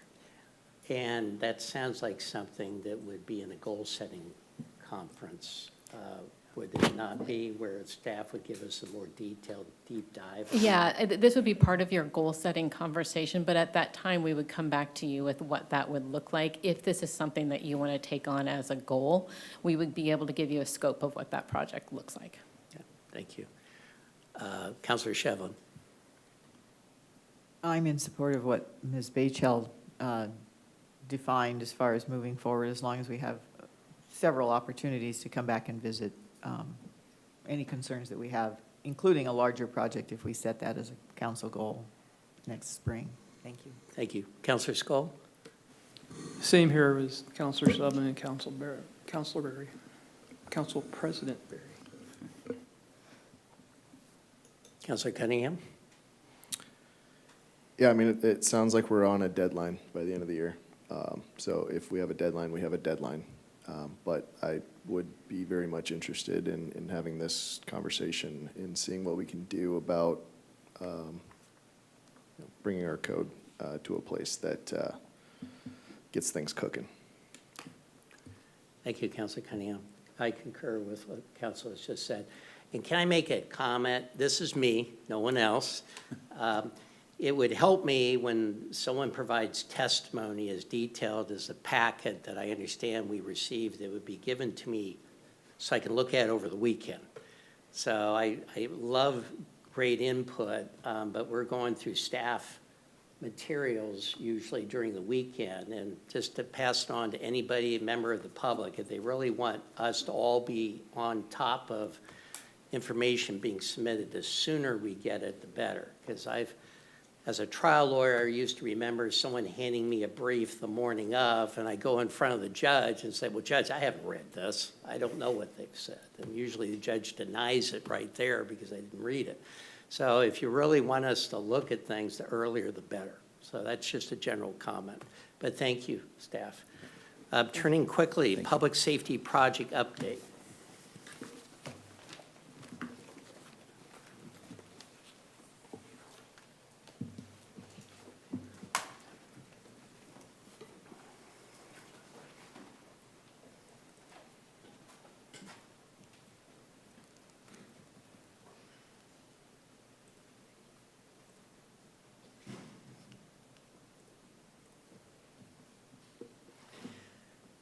Thank you, Mayor and Council. Amanda Guile Hinman, City Attorney. I will try not to talk as fast as I do when I'm reading the consent agenda, but talk fast enough to get us out in 7 minutes. Okay, so tonight is an update on the code enforcement project, particularly looking at updating our code enforcement processes. So this agenda might change a little bit. I'm going to kind of speed through the background and identified issues. I think Council's aware of this. We've talked about it before, and also the current code enforcement process. So I'll try to get mainly to the recommended updates, the highlight overview, and then we'll talk about next steps. So tonight what I'm looking for is if there's any initial feedback on the proposed administrative process that we'll be discussing tonight, and if there's any initial feedback on proposed exempted code provisions from that administrative process. So council knows that there's a goal around public safety, and the first outcome is streamlining responses to code enforcement challenges, and specifically looking at updates to Wilsonville Code Chapter 1. We have a city team that's been working on this since last spring. The main issues that we've identified really is that our code around code enforcement was originally adopted back in the 1980s and is well outdated. We're finding that because it's so outdated and there wasn't a desire to kind of overhaul this process, you see different code enforcement provisions throughout our code. And so while one may think to just go look at Chapter 1 where code enforcement lives as that's kind of the end-all be-all, it's really not. You have to go to whatever additional code provision that is being violated and see if there's penalties or enforcement provisions there as well to see if there's additional steps or regulations that may be in play. Our current code enforcement process is basically twofold. We have violations that are issued by citation by an officer with fines up to $500 per day per violation. We also have regulations around misdemeanors. The municipal court does not handle misdemeanors. We don't prosecute misdemeanors, and so misdemeanors are not utilized despite the fact that it's a provision in our code, in Chapter 1 and referenced throughout our code about citing people with a misdemeanor for violation, for certain code enforcement. We looked at code enforcement in other jurisdictions that have relatively recently updated their codes, and kind of spoiler alert, we've really honed in on McMinnville, Tigard, and Beaverton and their code enforcement processes, mainly emphasizing McMinnville and Tigard's processes. So the recommended updates are basically 7, maybe 8 steps. Step 1, 2, and 3 are sort of that initial phase, looking at either a complaint from a community member or proactive observation, investigating that, doing a notice of violation, and then getting into either the penalties or corrective actions, and then the appeal or protest period. So steps 1 through 3. So first, upon what starts code enforcement, generally we are complaint driven, but that's not the limit. There can be proactive observation by a code compliance officer or one of our sheriff's deputies. An investigation then occurs where evidence is collected. Council's aware we've adopted an administrative warrant process which can be utilized during this investigation process. If there is a finding that there is a violation that is occurring, the compliance officer then would issue a notice of violation that has various items that need to be listed in that notice. I would say of particular importance is the time frame around when they need to come into compliance, and that failure to comply can result in a civil penalty. Going to then what happens if it's not corrected, the violation isn't corrected. There's kind of 2 different steps to it. The first is allowing for a corrective action to occur through a compliance agreement or within a certain time. If that does not occur, if the person says, yep, I want to either comply by a certain time or enter into a compliance agreement and they fail to do so, the city would have the ability to take corrective action and essentially do the compliance by the city, and then assess that cost back to the person who engaged in the violation. Separate from the corrective action is the civil penalty. So the corrective action is just getting into compliance. That doesn't necessarily remove the civil penalty. However, if a violation is corrected, it gives the city the ability to waive the civil penalty. Additional potential city actions that we are looking at including are things like stop work orders on construction sites, not allowing additional permits to be issued, issuing liens against a property for the fine or costs that are incurred by the city, a potential charge to a utility bill as a means of collection, which also then could mean that water could be shut off if a bill remains unpaid. The reasons that we're looking at these is because what we find generally is telling somebody they owe the city $500 per violation per day for some reason does not incentivize people to come into compliance all that often. And so having these other remedies available, particularly when we see a lot of code of violations happen around construction, could be something that's really helpful to the city. Recommended updates on steps 5 through 7. So these are the protest and appeal processes. So what we are recommending and what we see in the other jurisdictions that we look at is the first essential step of the appeal is a protest to the city manager, where the person provides a written statement with their supporting evidence why they think they didn't violate the code, or why they think the assessed fine is not appropriate, or where the corrective costs are not appropriate. And then the city manager issues a final order. What we're proposing is that if a responsible party wants to appeal that final order, that it would come to the city council. This differs in other jurisdictions. Some take it to the city council, some hire a hearings officer. Wilsonville doesn't have hearings officers right now, but other jurisdictions use hearings officers, and then some jurisdictions take it to the municipal court. We're proposing going to the city council for a few reasons. One, we don't have hearings officers. We're not necessarily looking to hire hearings officers for just this process. And number two is that I think especially because the municipal court generally deals in traffic violations, it's very rare for these cases to come before the municipal court. And the municipal court doesn't generally deal in code. I think the city council is a lot more familiar with how our code operates and gives guidance on how city staff should engage in code enforcement. So we're recommending that it's city council, but of course, that's feedback that we could take if city council would like not to hear these appeals. And then finally, if a responsible party then wants to appeal that final administrative decision, they would have the right to seek a writ of review in circuit court under ORS Chapter 34. The exemptions that we are, and the exemptions are in a chart in the staff report, so just really high level. Some of these are dictated by state and federal law, so traffic violations have to be issued by citation, so they can't go through an administrative process. Our industrial wastewater regulations and industrial pretreatment program are regulated by the EPA and DEQ and have to be certified by DEQ, so we're trying to keep those exempt. The building code has, under state law, has its own administrative or its own process for enforcement, and so we're recommending keeping that separate. And then general criminal offenses, because those are generally dictated by state law, that those would be exempt as well. The other one that doesn't have sort of that state or federal requirement tied to it is the erosion and sediment control permits. And this is kind of one of the impetus for this whole project was we were finding that our erosion and sediment control permits were being violated consistently through development, through construction. And so we overhauled that enforcement process back in 2018.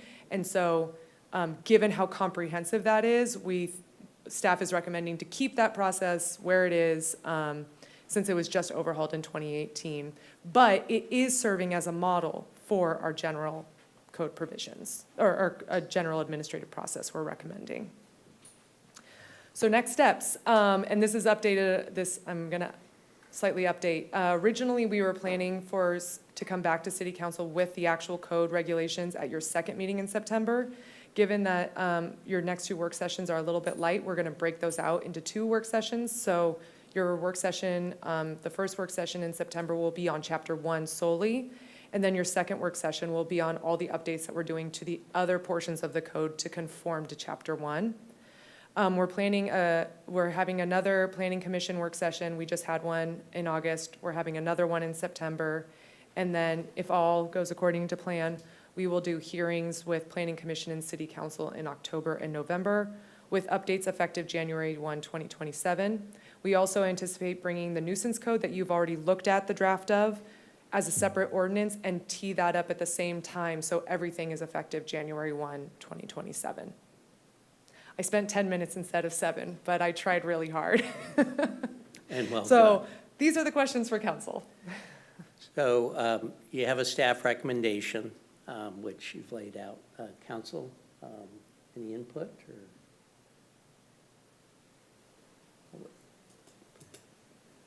or?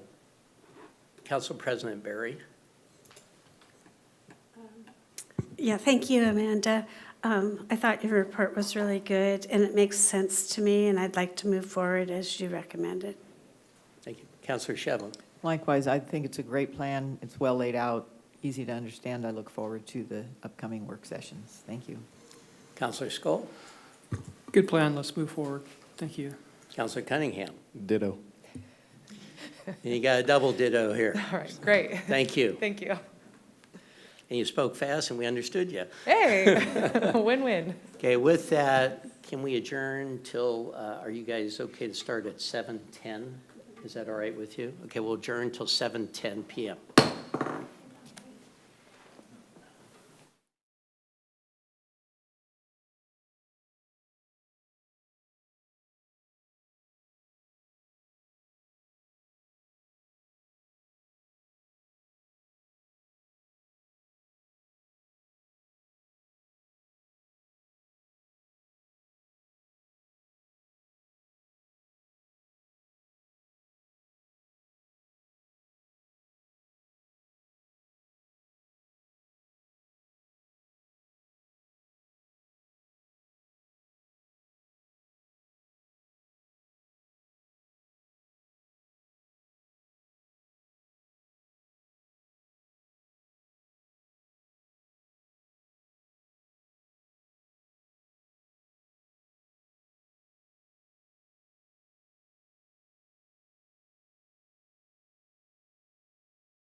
I'll call to order the meeting of the Wilsonville City Council for August 17th, 2026 at 7:10 PM. Will City Recorder please call the roll? Counselor Shevlin? Here. Council President Barry? Here. Counselor Cunningham? Here. Counselor Skoll? Here. Mayor O'Neill? Here. Please stand and join us for the Pledge of Allegiance.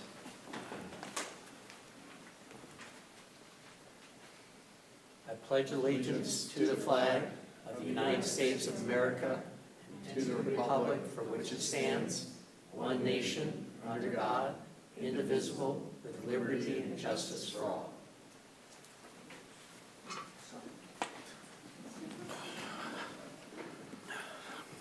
City Council President Barry, can I have a motion to approve the following order of agenda?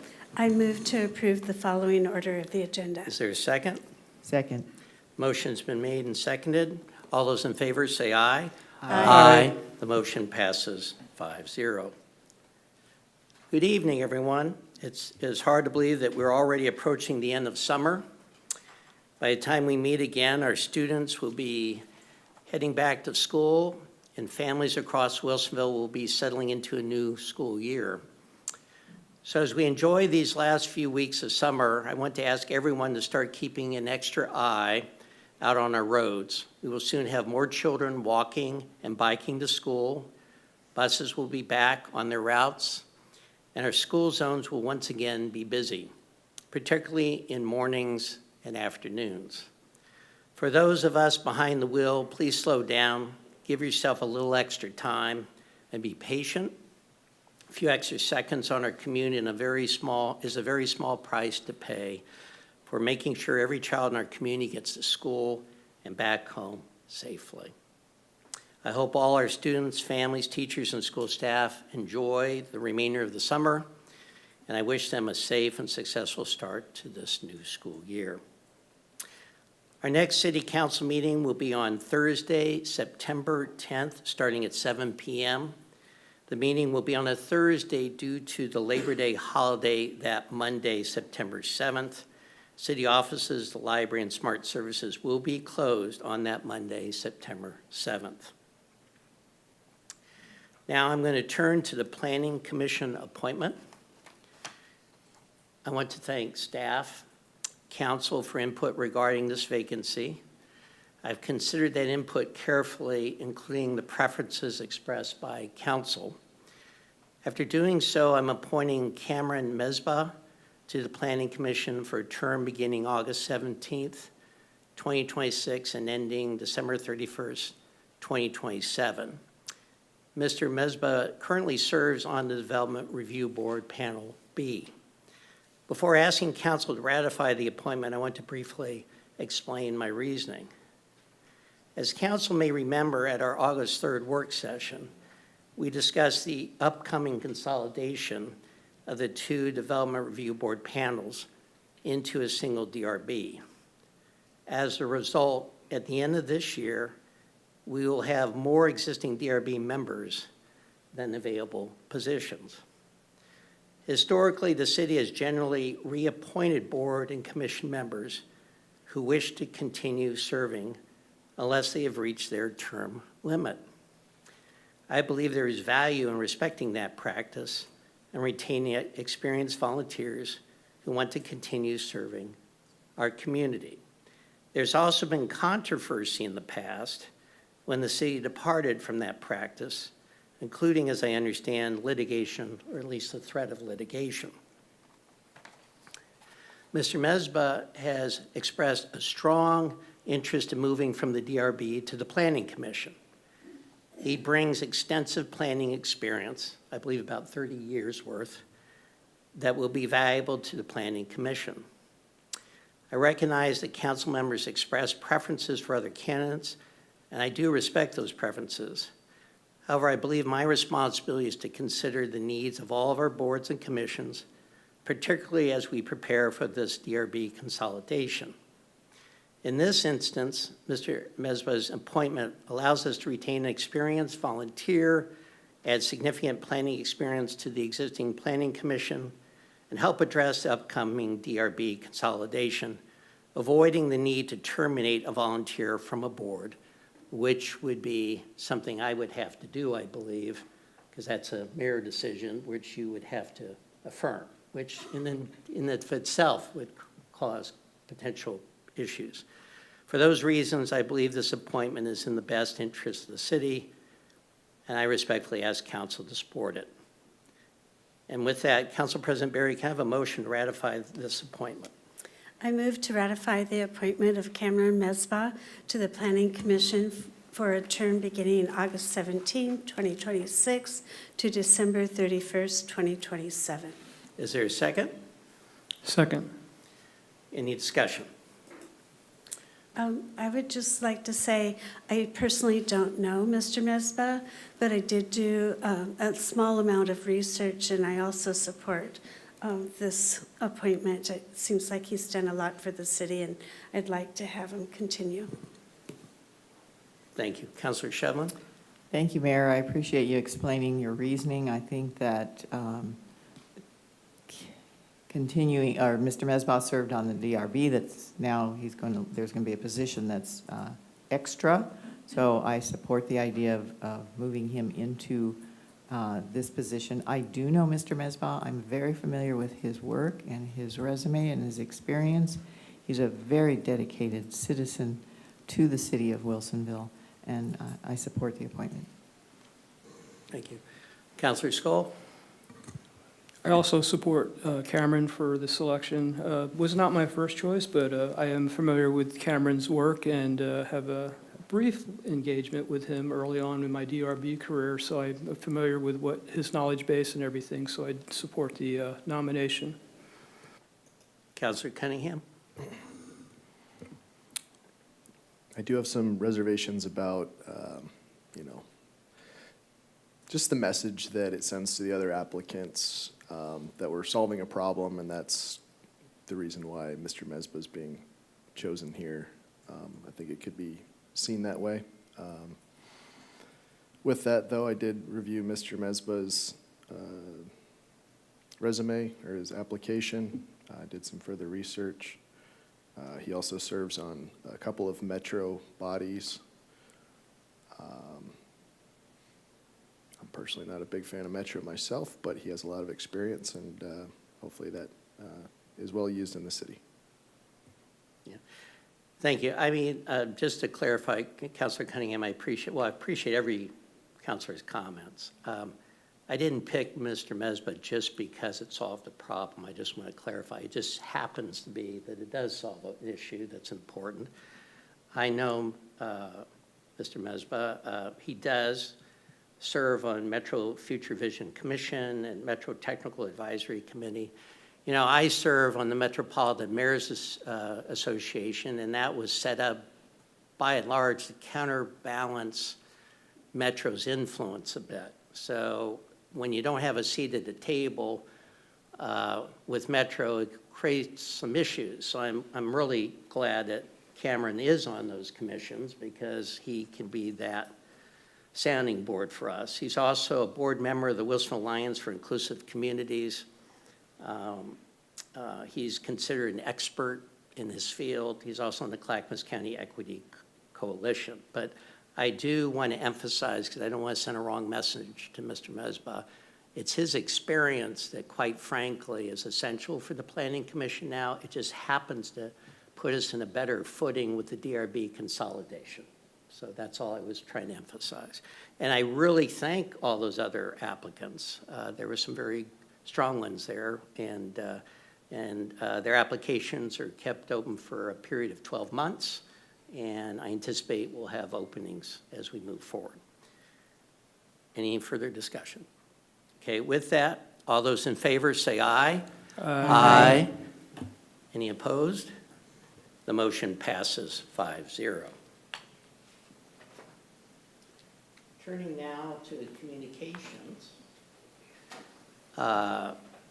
Let's see, Melanke Sundstrom with Will the World will share the outcomes of tourism-related project led by the Will of the World organization, which assesses, catalogs, and promotes accessible travel destinations for people who use a wheelchair. And I hope I did pronounce that name correctly. Assistant to the City Manager, Zoe Mombert, will kick us off with a brief overview.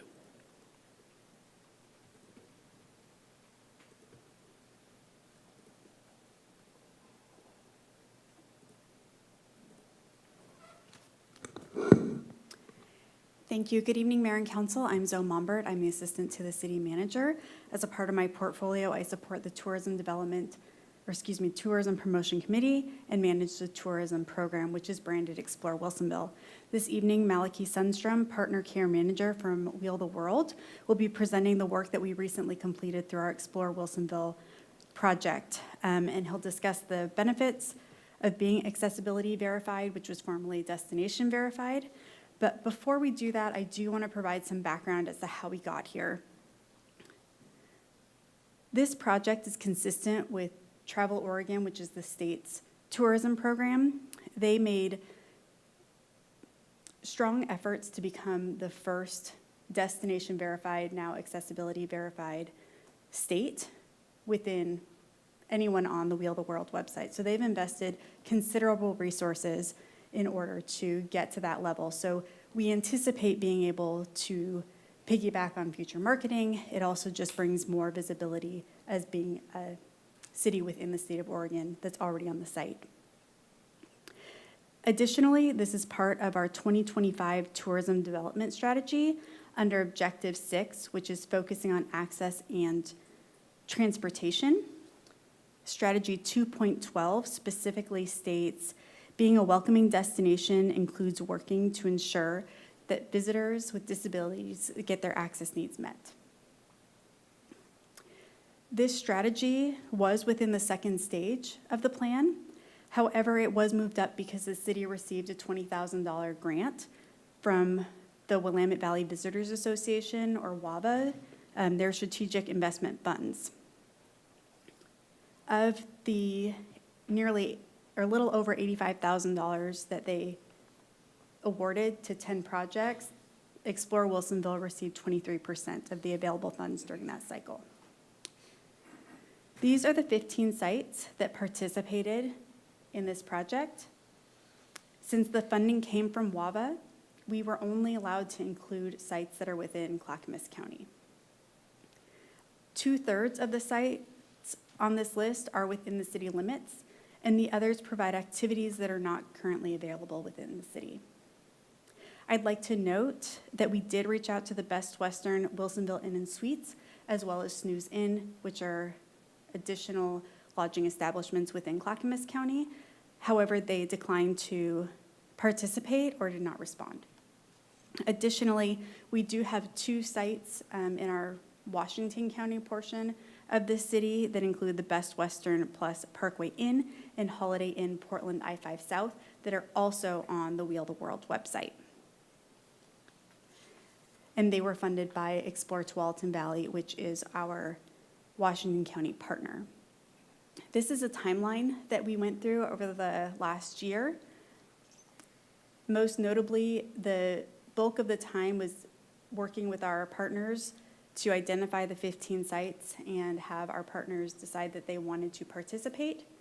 A site mapper came out in May, from May 18th to 22nd. They mapped all 15 sites. And then over the last few months of the fiscal year, our partners' sites were built. Malachi will provide more information about that. And then moving forward, there is online training that's available to our 15 partners, as well as future promotion. And then we, as Explore Wilsonville, will continue to support the Wheel the World effort moving forward. So with that, I'd like to turn it over to Malachi.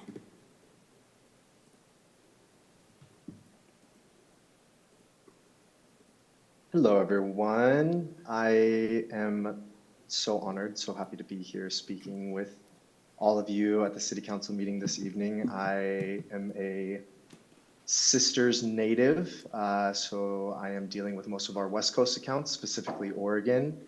And so it's so incredible to be talking to you today. I really appreciate the opportunity, and I know we are limited for time, so I'm going to do a quick overview of just our program, some deliverables, and the initiative that we had specifically with Wilsonville.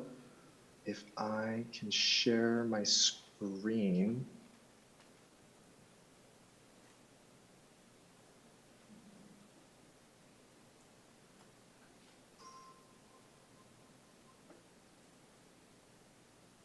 Zoe, are you able to I don't have your current PowerPoint. Pull up the presentation possibly. If you send it to me in email, then yes, I can. Do you want to start Oh, there you running go. through it? Sorry about that. I Oh. am a Google Meet, so I'm new to Zoom, so just had a technical difficulty on my end. Apologies. So again, we are Wheel the World. My name is Maliki Sundstrom. I am the Partner Care Manager, Key Account Manager, specifically for Wilsonville. Thank you again for your time today and allowing me to speak about the impact and everything that we're doing currently in Wilsonville. Again, so I'm going to give a brief overview of why we're started, kind of our co-founder story, the accessible travel market, the Wilsonville project, and some of the deliverables that all 15 of the partners have access to. So our story begins here with our two co-founders on the left and on the right. Our CEO, Alvaro, has quadriplegia, was involved in a car accident as a teenager, and has since been a wheelchair user. And about 10 years ago, Trek, which is a vast mountain range in Patagonia. As they were planning for months and months and months how to summit the adaptable chair they were going to use, they finally got boots on the ground. And as they were looking over the summit, they realized that the hike itself wasn't the hardest part. It was the fact that this accessible data was scattered, was not online, was not centrally located, and just quite frankly, extremely hard to find. And that's where Wheel the World came to be. So our three pillars are going to be that accessible information was not reliable, was not online, there was no centrally located hub. The second was that accessibility needs differ for each and every person. What works for one may not work for the other. This is why we are taking down exorbitant amounts of data to provide based on travelers, users' needs. And the third is that current solutions did not guarantee accessibility. A couple pointers just into the business opportunity of this as well. Statistically show that we have 30% of the world connected to a disability in one way or another. So 15% of those are with a direct disability. And the other 15% often goes unaccounted for, being loved ones, companions, anyone with those travelers. And again, this is making up about a third of the world's population. So a huge untapped market. Another statistic that we are trying to showcase is that by the year 2030, all baby boomers will be over the age of 65. It is inevitable. We are all aging. We are all getting older, and we will all have our own needs at one point or another.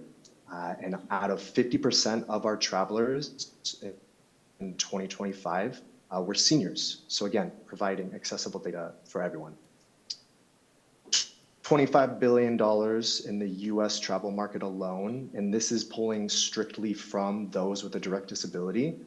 So you can see how this number could quickly multiply as you include loved ones, anyone traveling with those that have the direct disability. 50% of our travelers have said that they would travel more often if there was trustworthy and reliable, accessible information available to them.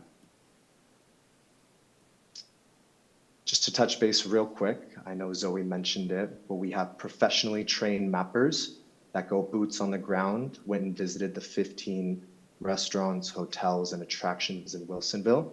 They took anywhere from 100 to 200 data points specifically about accessible features in all of the data that was showcased on the property. They then upload it to a software that we use, an accessible software that we created, and then they are published on Wheel the World. Again, this is nothing to rate, rank. This is not an audit. We are simply supplementing with the business to showcase accessible information and maybe some areas that weren't very accessible so that any travelers can manage expectations and show up knowing exactly what they're getting themselves into. Quickly on what we are currently doing and what we're very excited to be doing in Wilsonville are the foundation we've laid with the 15 local businesses that are already live, have already been mapped by our team, and are currently on Wheel the World. We have 17 local team members that are already enrolled into our Wheel the World Academy, which I'll touch on in just a moment. And with just the 15 local businesses, we have provided over 1,100 accessibility data points across Wilsonville. So we're taking into account the Quality Inn, the Hilton Garden Inn, Vanguard Brewing, Frog Pond Farm, just to name a few of those. Quickly, I want to touch on a couple of the tools and resources that we make available for anyone that is verified and published. The first is their listing, their publishing on wheeltheworld.com. For any community members, travelers, anyone to be able to see what has been accessibility verified in Wilsonville. The second are our verified seals. So these are going to be similar to TripAdvisor stickers, and they're going to allow any community members, any travelers, the ability to scan the QR code, and it will take them to the destination landing page that we've created for Wilsonville. So again, this is conquering the problem of a lack of a centrally located hub. And here we are providing not only the hotels, but all the attractions, everything that has been verified within Wilsonville. So users can scroll down, plan where they might want to eat, where they might want to stay, some things that they want to do. So we can showcase the Hilton Garden Inn, the Quality Inn, all the specs, everything that's included with those, as well as the accessible activities. So for example, we had Bullwinkles, the Tumwater Vineyard, Vanguard. We had the Smart Transit Center for any users, travelers to be able to get around. And then also the Wilsonville Public Library. So I'll just touch on this real quick, and then if you would like to dive in at a later time, please feel free. But we provide pictures, we showcase an overview, we have all the accessible info that our mappers found for anything across physical disabilities, visual, hearing, and cognitive. So we have all the check marks, any areas that maybe were presented as a challenge. And again, accessibility is not a one-size-fits-all. So we're really trying to showcase all data, and then it is up to any users to be able to pick and choose based on what their needs are, what works for them.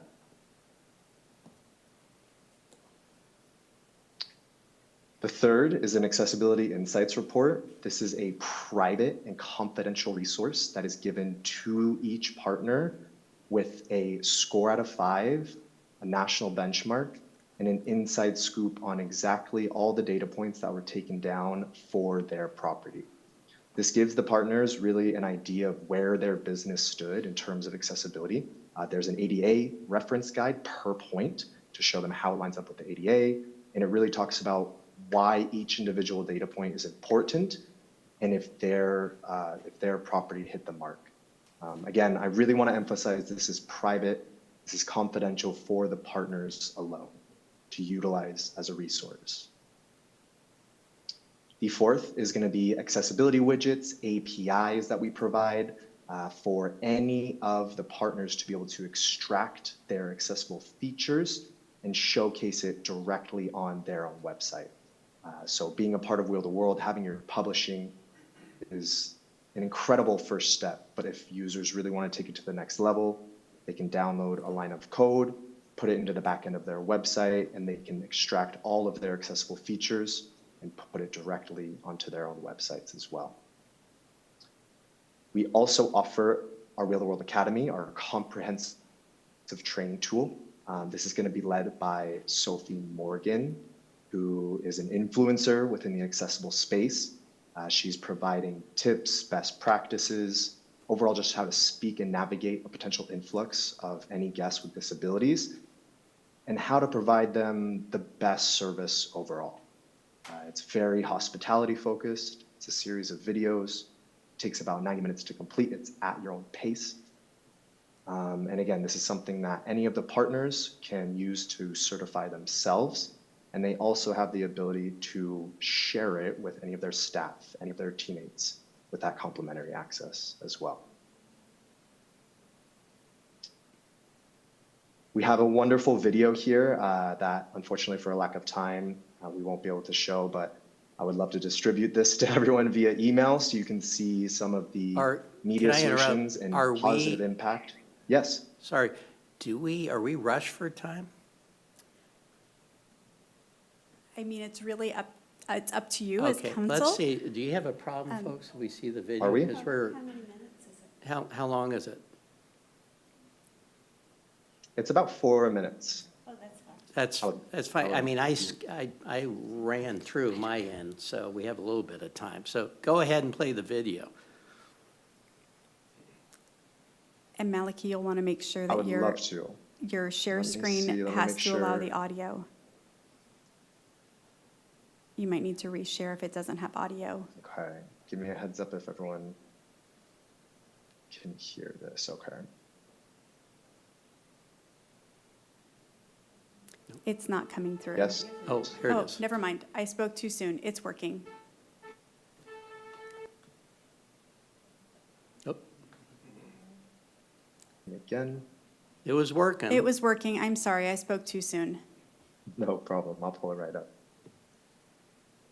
Can everyone see this?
Qué rico. Respira, respira, respira, relaja.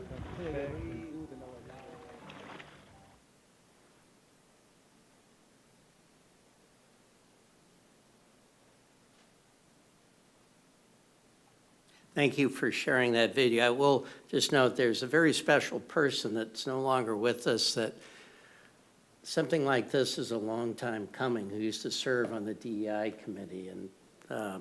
And I think I really appreciate seeing this video and this communication. But Mr. Sundstrom, continue. So.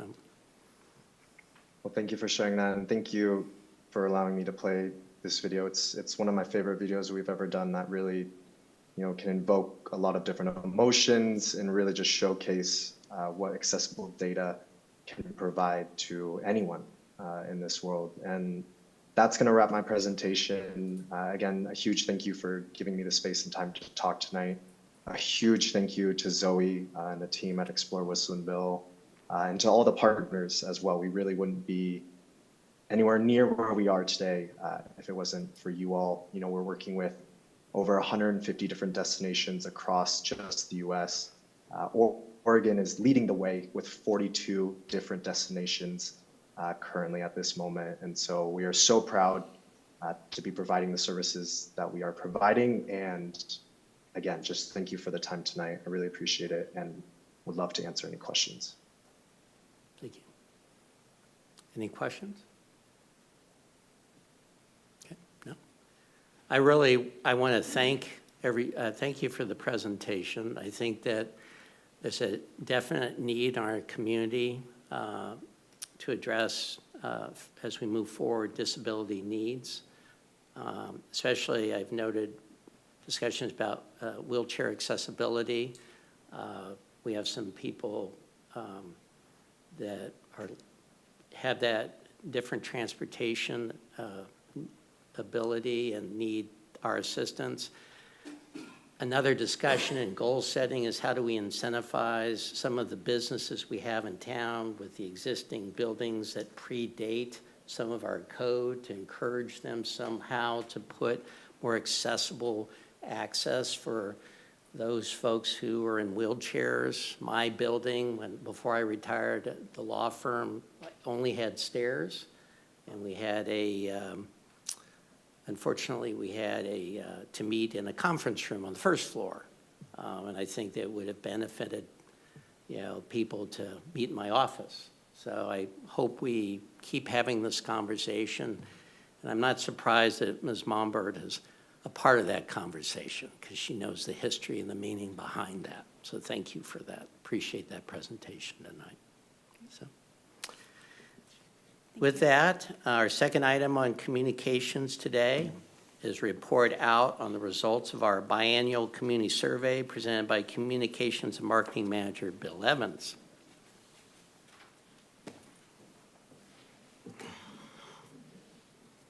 Bear with me with the screen share.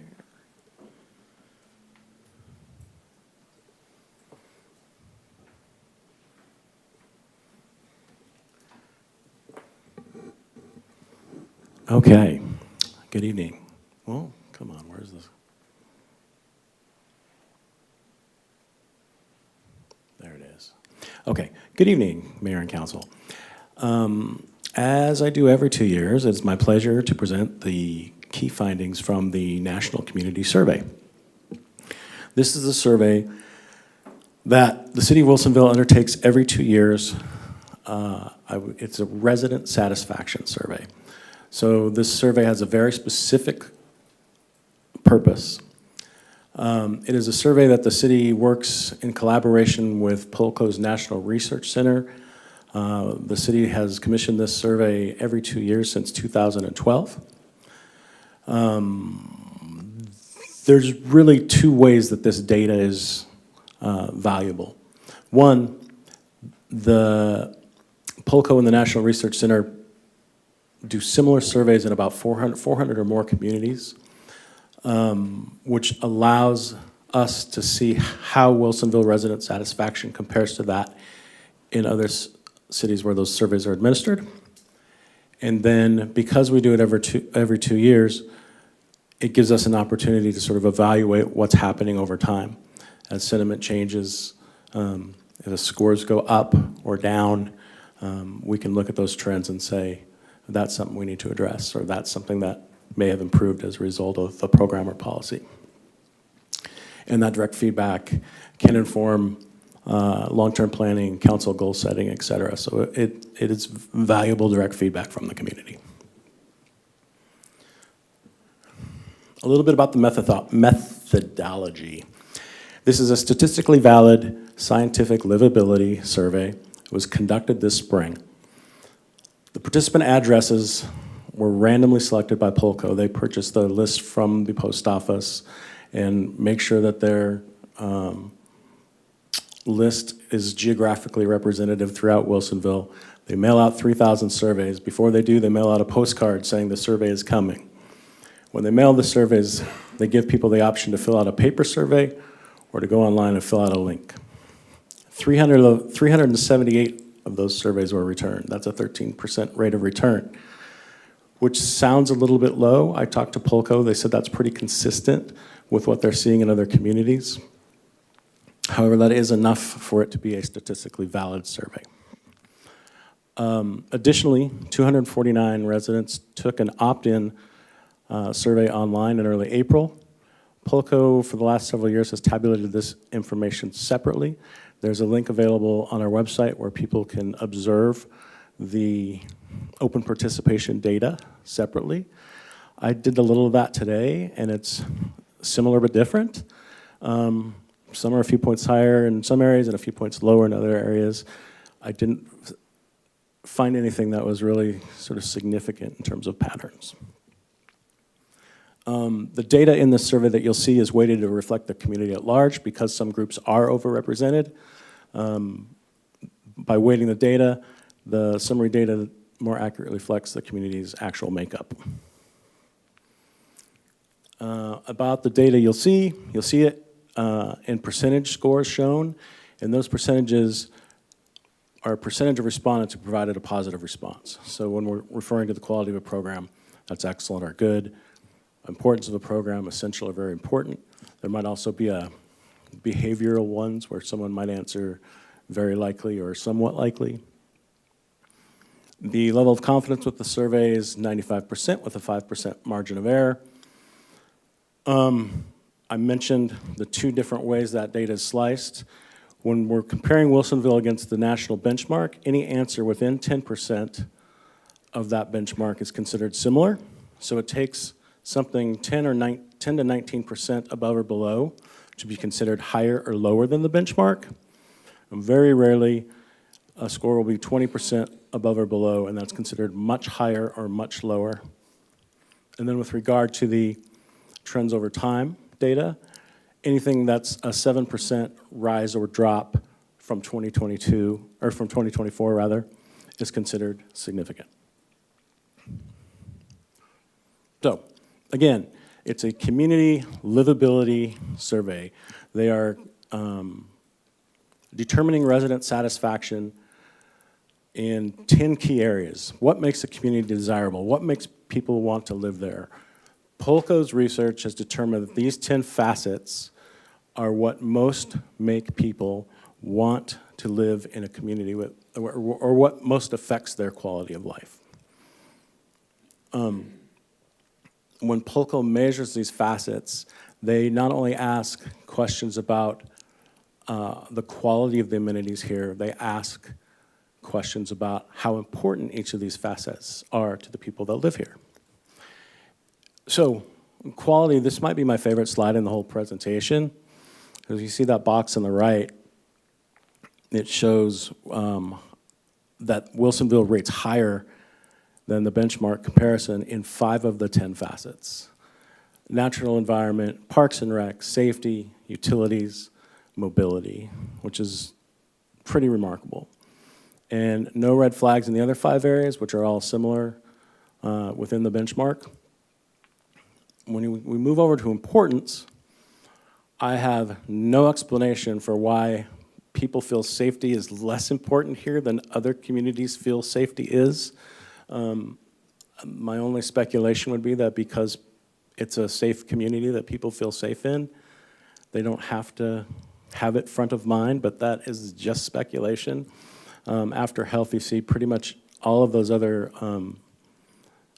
categories are fairly well clustered. One way that importance data is used is for to identify quality and importance gaps. And you'll see there are 3 areas in which the importance score was higher than the quality score. Polko recognizes those as opportunities, maybe for areas of focus in the future, to identify maybe programs and policies that can affect change in those areas. So, we talked about the 2 types of comparisons. With regard to the ratings against the benchmark, most ratings, as you can see, were within 10% of the benchmarks, but when they weren't, they were much more likely to be higher than the benchmark than lower. 2 things here. That 26 higher than the benchmark represents more than 21% of the questions. Wilsonville rated higher than the benchmark. I think that's a pretty good number. That blue 4 facing down, we'll talk more about that one on one particular slide because all 4 of those are clustered in one particular area. Foreshadowing, you'll get to see that in a minute. With regard to the other comparison, trends over time, the data is a little less optimistic. When we're looking relative to 2024, there are 24 ratings more negative than in 2024 and only 4 ratings more positive than in 2024. I was looking back at old data and noted that happened in 2016. Those numbers were 0 and 29, and in 2022 those numbers were 2 and 45. So in each case, those numbers bounced back the following time. So the hope is that that happens again in 2028, and it's not the start of a trend. I did do a little extra deep dive with the online tool to observe percentiles, which are not on the report that's in your packet, but are online, just to see where each of the answers appeared in percentile, and 80% of those answers appeared in the top quartile by percentage, which I thought was good. That shows consistency at the high, above average level. Okay, now the good stuff, the key findings. 1, residents value the city's core services. And, parks and library are kind of the stars of the show here on the first slide with those scores that exceed the national benchmark. And I added the percentile scores here because they're both plus 90 percentile scores, incredible scores. But they are not the only core services that were appreciated by residents. We have several others here, and with a nod to our partners at the school district and at Republic Services. Scores here also very high, where those items are starred, those exceed the national benchmarks as well. Really wonderful scores for drinking water, utility infrastructure, stormwater.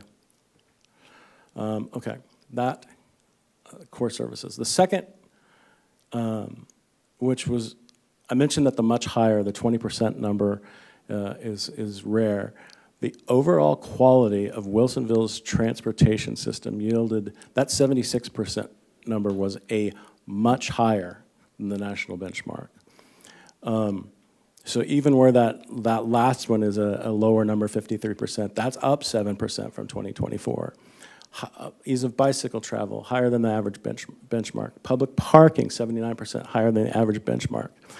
And I'm burying the lead a little bit here. And I'm sorry, Dwight, I know you're in the back of the room. I expect a fist pump here with the next slide because Smart Transit is doing some heavy lifting in this category because if you see the number in parentheses on those 2 categories, those are the overall rank among all communities surveyed in those 2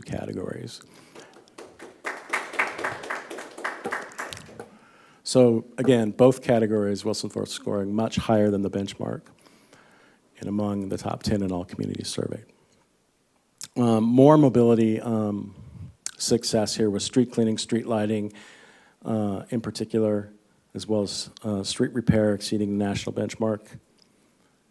Just overall high marks for all mobility services. Go ahead. I have to chuckle when I see snow removal. Yeah. I mean, when's the last time? I mean, we do have snow removal, but. Well, when I did this 2 years ago, somehow snow removal had plummeted, so I think it was just like a self-correction. Like, I don't know what's going on. Sorry, didn't mean to interrupt. Yeah. The next key finding, I showed you that blue arrow with the number 4 pointing down and all the clustered scores that were below the benchmark. Well, here they are. Downtown area lacking vibrancy.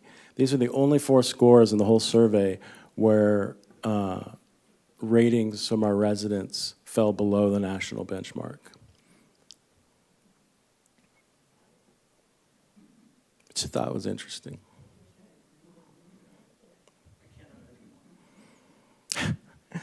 I don't need to spend any more time on that one. I think you're aware. Community design, there's some ups and downs in that category. The highlights, well-designed neighborhoods, 70% that's exceeds the benchmark. Certainly Vuela is somewhat responsible for the availability of affordable quality housing going up 15% since 2024. That number's still low at 41%, but improving. But you see down below, those numbers in dark blue are the represent significant declines in those 3 categories below related to commercial growth in places where people want to spend time. It's a possible area of focus moving forward.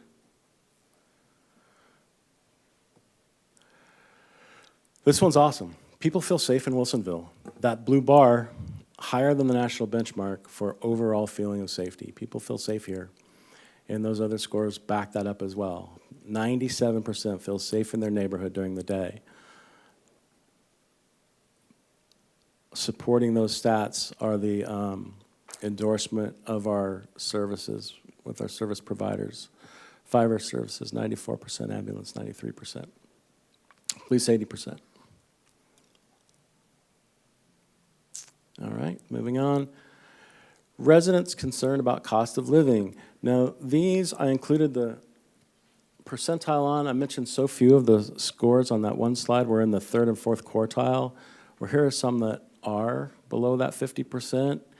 And I think the real headline is the piece below. That only 13% of respondents expressed optimism about the economic impact over the next 6 months. That number was nearly double in 2024.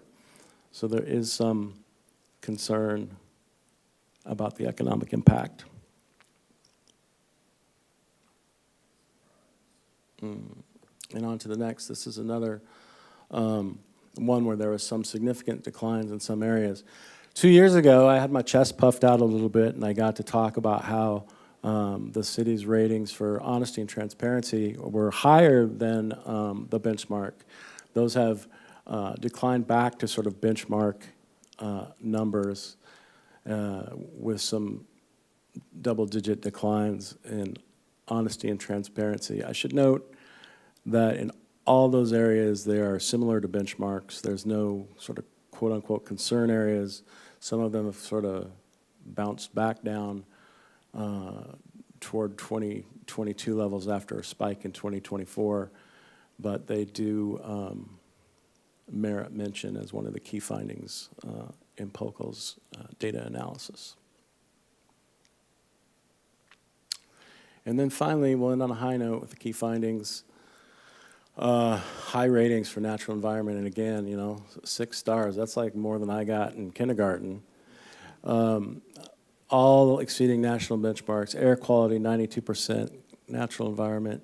Parks, city parks, we talked about already. Cleanliness, availability of paths and trails. Just through the roof scores for all of our outdoor assets. So after the evaluative questions, the city asks 2 custom questions, and they're the same every year.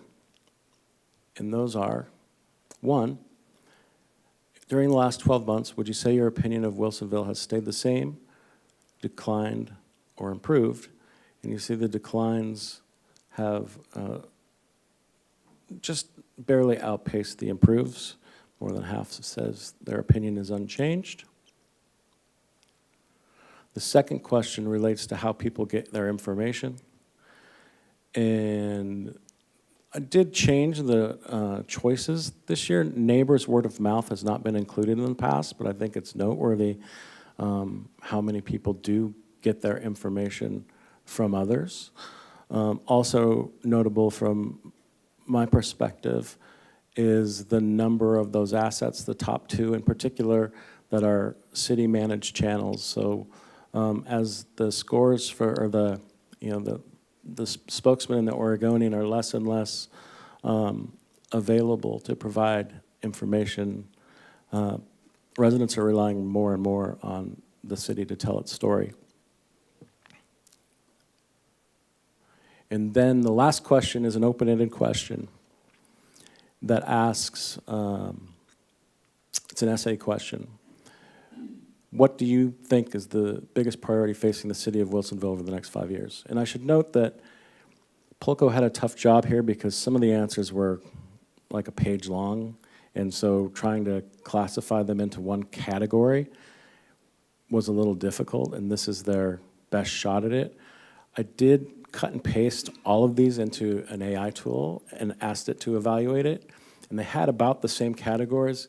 They listed those first 2 as very high, the next 3 as high, and then the next 2, but they had the same categories. They just didn't, they just had the top tier included those first 2 categories as sort of similar.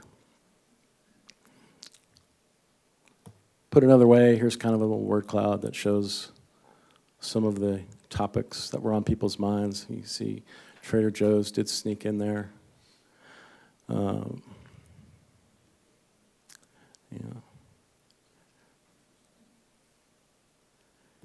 And then that's just about it. Highlights, the key findings, the library and other core services, transportation system, safety,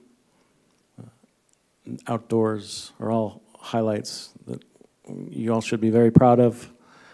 Areas of focus, again, the lack of a vibrant downtown, a pessimism about the economy, community design concerns, and softened trust in local government. To end on a high note, Wilsonville provides a high quality of life, and here's a few more numbers that didn't make it into the presentation earlier, outside of that safety one, I believe. That just demonstrates that people enjoy living here.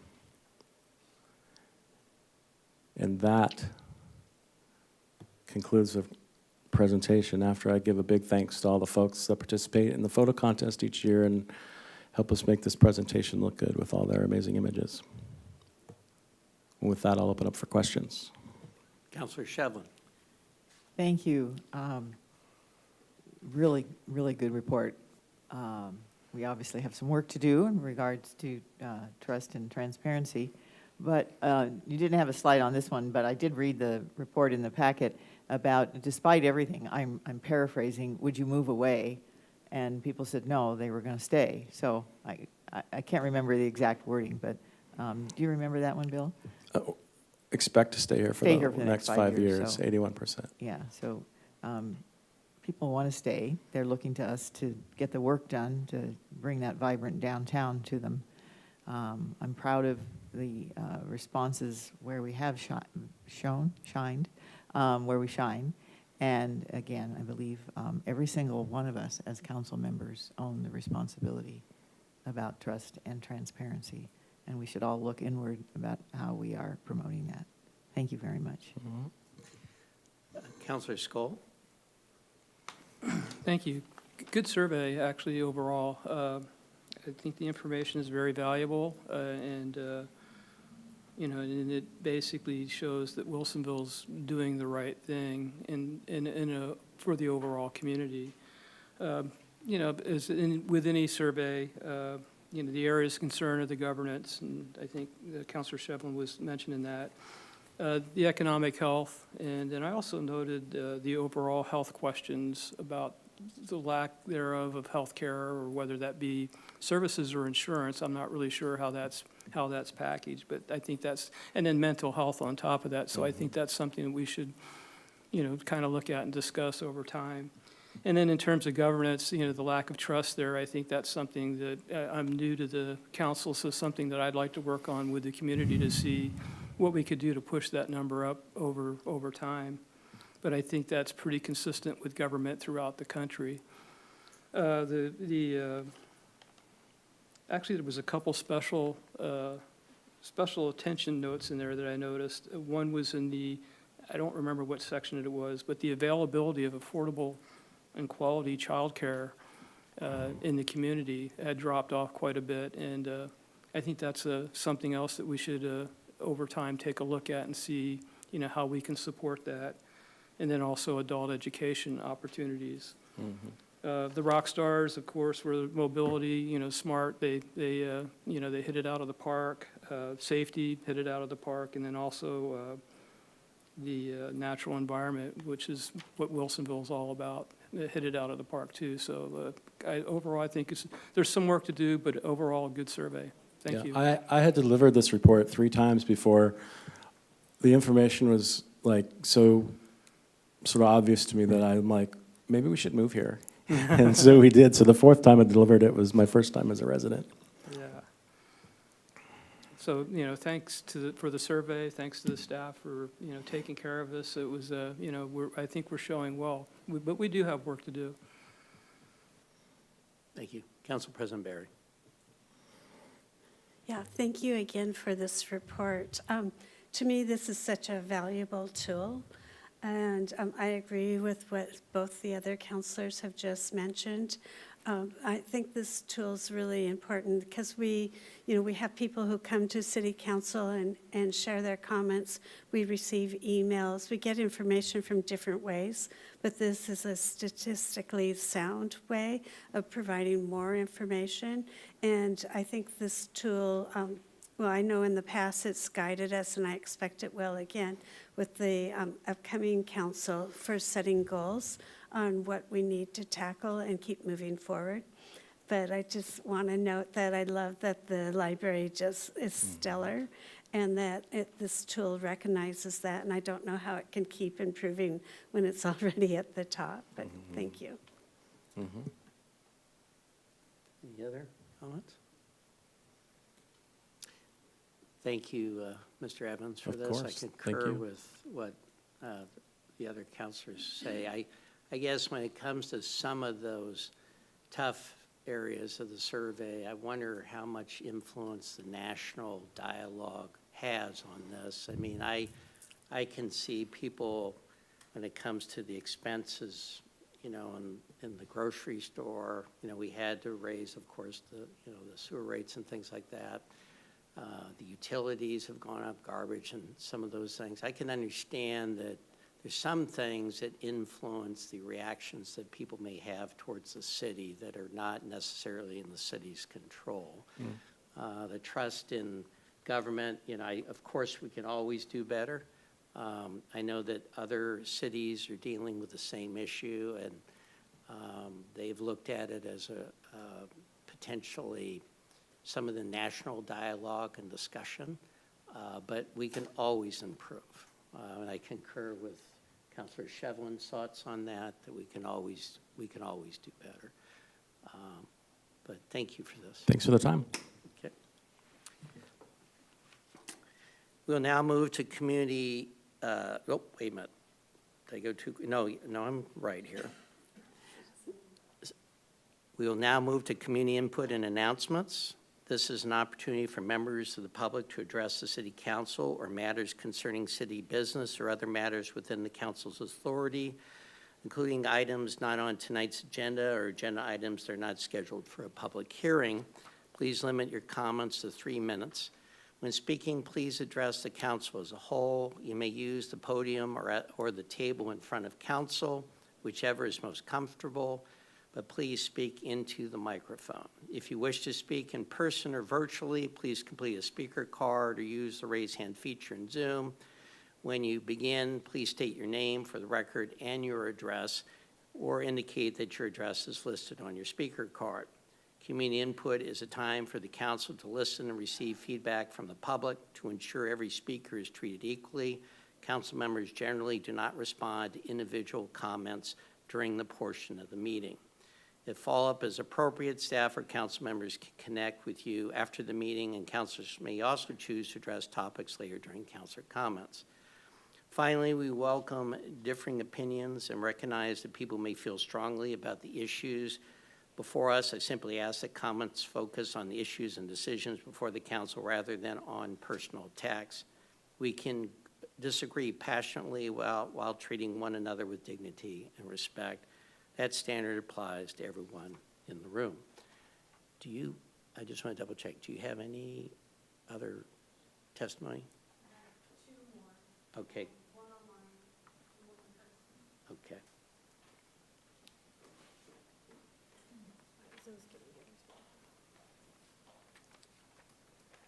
Okay. I'm going to go with Ryan Shura first.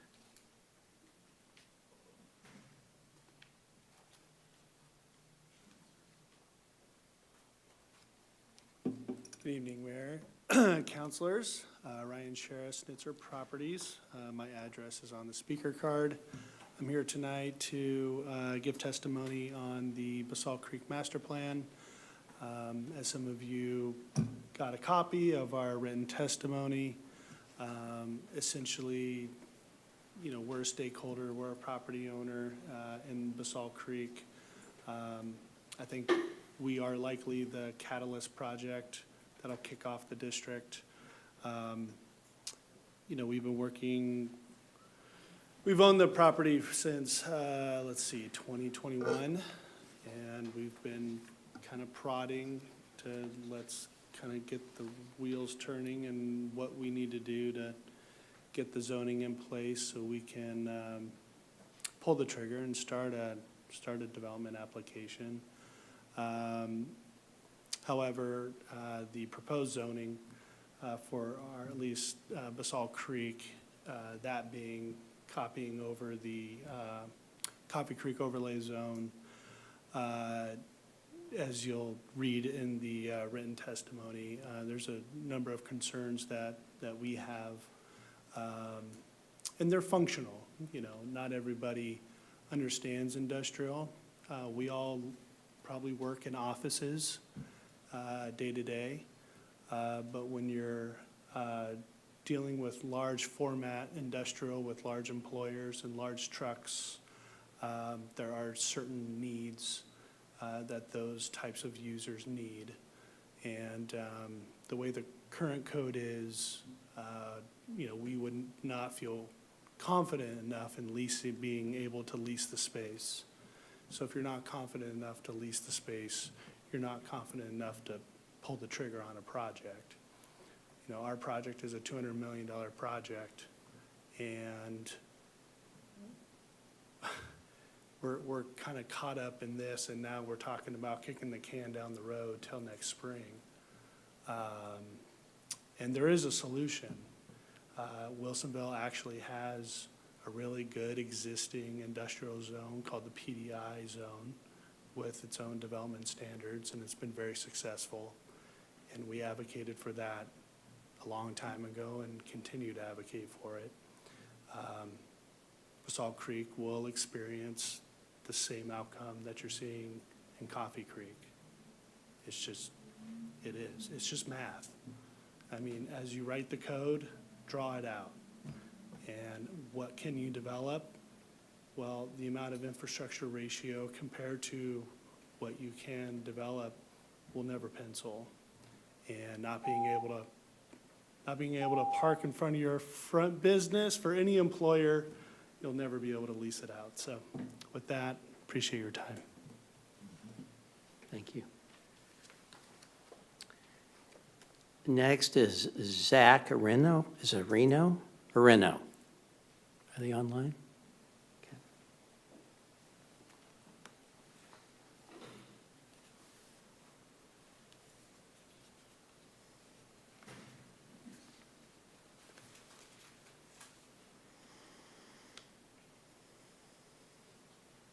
Can everyone hear me?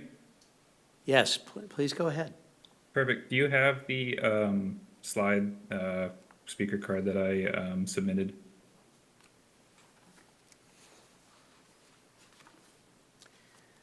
I have a slides attached to Mr. Shura's testimony, but Okay. that's just something that was presented to the mayor, so Okay. you can, Well, go ahead.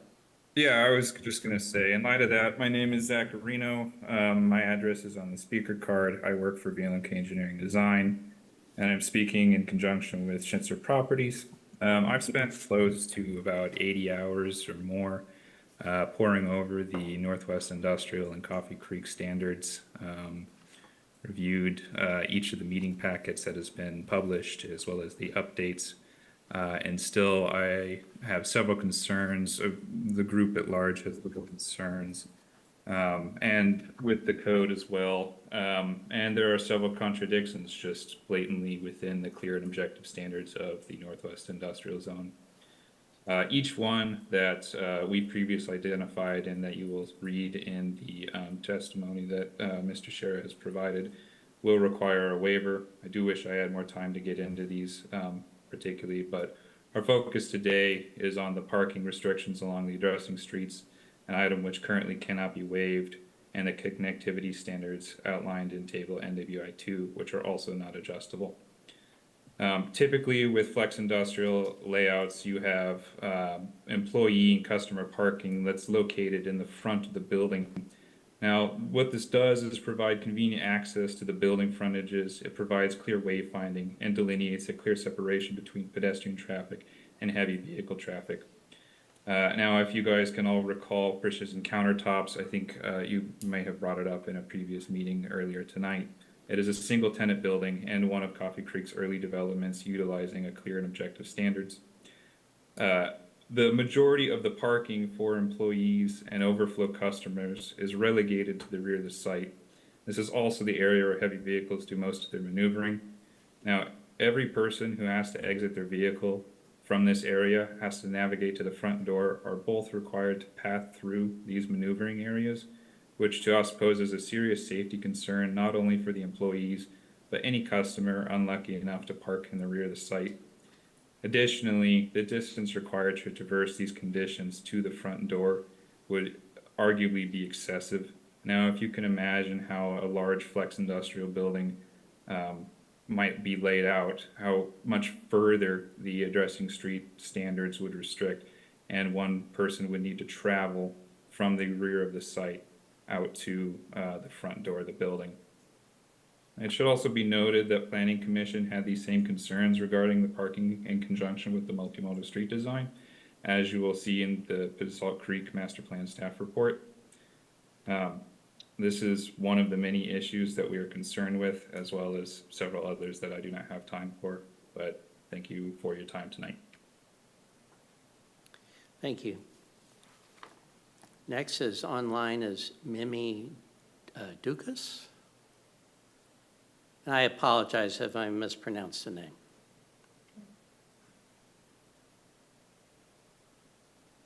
Good evening. Can you hear me? Yes. Good evening. My name is Mimi Dukas. I'm with AKS Engineering, working with Schnitzer Properties. Following on the testimony that you heard from the last two speakers, I would like to talk about the connectivity standards within the proposed development code. We met with staff earlier this week to talk through some of the concerns that we've raised. And one of the key standards that is in the draft code reflected in the Coffee Creek standards is connectivity. And it encourages or requires very small block links, which is what you would see in more of a downtown district. And it's really designed to make sure that if there are any isolated parcels, that they will have access. Schnitzer has consolidated a fairly large amount of land, and we were told by staff, hey, there's 2 tracks to how you do development in Coffee Creek. There's tract 1, which is clear and objective. If you can meet all the strict standards, you get a staff decision. It's very straightforward. Most of the projects will go through tract 2. And that's got the waiver process, it's got discretionary criteria, it goes to design review board. And you don't know if you are going to be approved for those standards until you get in front of a hearing body. And so Schnitzer doesn't feel comfortable putting together all the investment into a land use application without knowing if the connectivity standards, if the size of their buildings is not approvable. And staff said, you know, we think that you are meeting the intent of the connectivity. You're providing connectivity to the surrounding properties. It looks pretty good. Staff is not the decider. The design review board is the decider. So there's no certainty if you spend a lot of money, a lot of investment, and you convince the design review board that this is a good plan, even though it doesn't meet the code. That is a lot of discretion, a lot of uncertainty for a large industrial developer to put into an application without knowing if the fundamental basics of the application are approvable. This is not, you need an additional window, your colors aren't right, you need some articulation. This is your whole site plan doesn't work. Your building footprint is incorrect, potentially.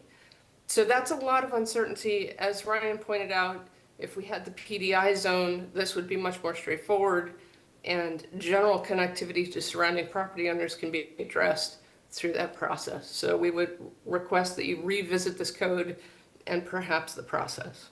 Happy to answer any questions. Thank you. Thank you. Next is Andrew Engel.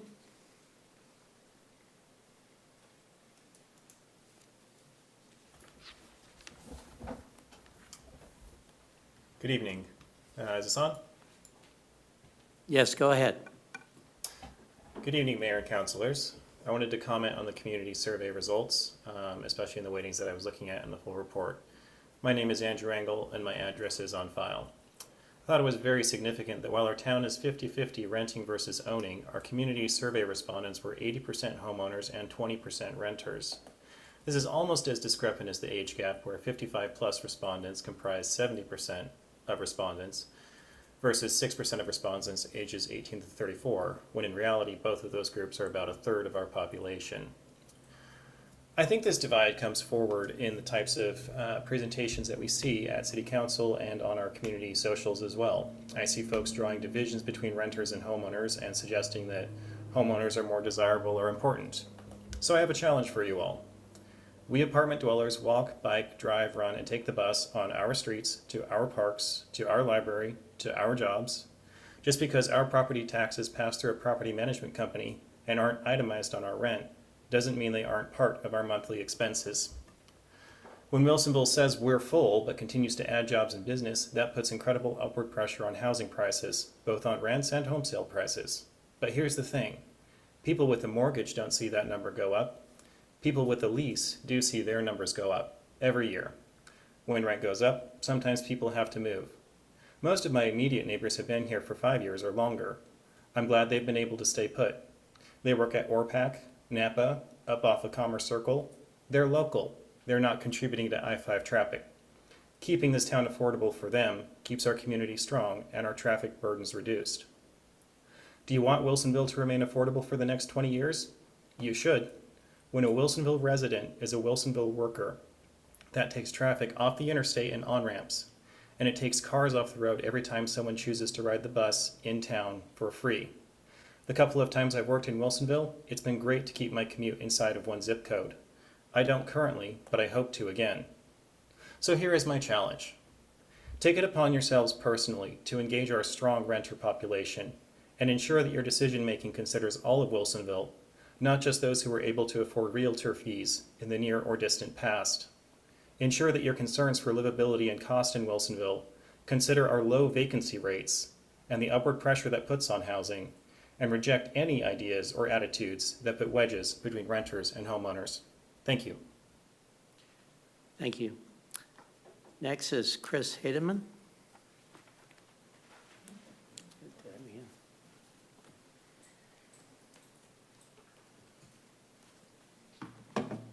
Good evening, councilors. My name is Chris Heidemann. My info is on file. So I rise to talk about accessibility. We've lived in Wilsonville almost 11 years, the longest we've ever been in any one community. So this community must be doing something right to keep us here. Our daughter Mia was born deaf and with delayed development. She lived in Wilsonville for about 6 years before moving into an adult foster home in nearby Milwaukee.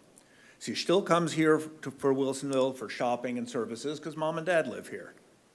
She was recently here, picked up a copy of the Boone's Ferry Messenger, and if you're lucky enough to be my Facebook friend, there's a picture my wife took of her actually reading it. It's a great little pic. Anyway, after reading some of the Messenger, she was moved to suggest a new American Sign Language sign, so ASL is the language deaf folks use, for Wilsonville. So formerly we had been using WV, descriptive, but not particularly exciting.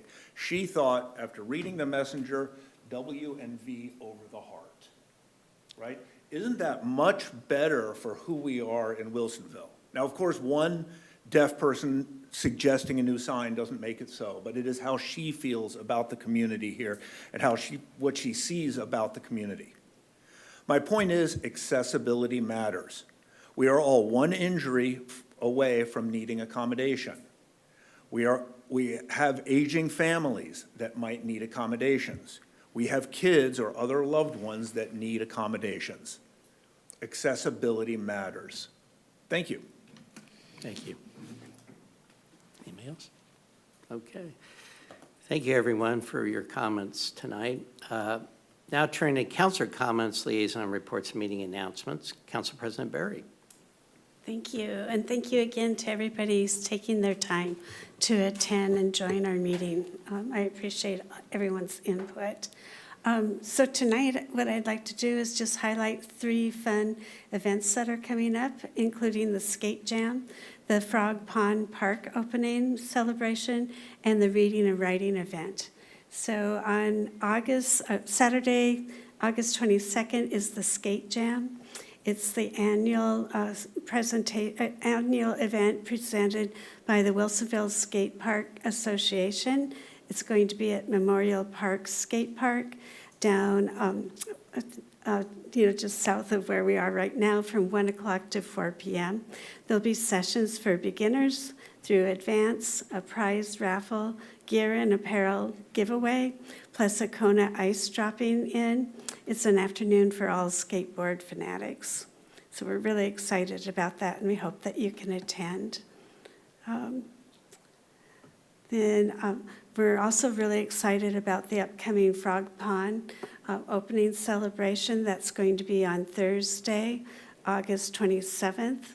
It's sponsored by the Wilsonville Parks and Recreation. It's the grand opening celebration for this new neighborhood park.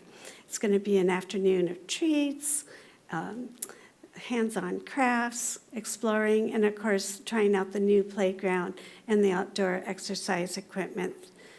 So it's from 3 o'clock to 5 o'clock on Thursday, August 27th. And the address is 7042 Southwest Brisbane Street. In addition to the playground and exercise equipment, the Frog Pond Neighborhood Park features a picnic shelter and a future natural area and garden. And then finally, I hope that you'll come join SMART and the Wilsonville Public Library for a fun, family-friendly bike ride from the Wilsonville Transit Center to the Wilsonville Public Library. It's going to start at 10 a.m. on Saturday, August 29th. So get your bike ready, meet your neighbors, and learn how to load your bike onto a SMART bus. At 10:30, there'll be a ride along with the Wilsonville Library book bike leading the way. The group's going to do a leisurely pace from the through the city with looking for the little free libraries and other gyms along the ride. Sorry, I'm getting tired, along the way. And then afterwards, you can take the SMART bus route home from the library back to the transit center. So that's my announcements for tonight. Thank you.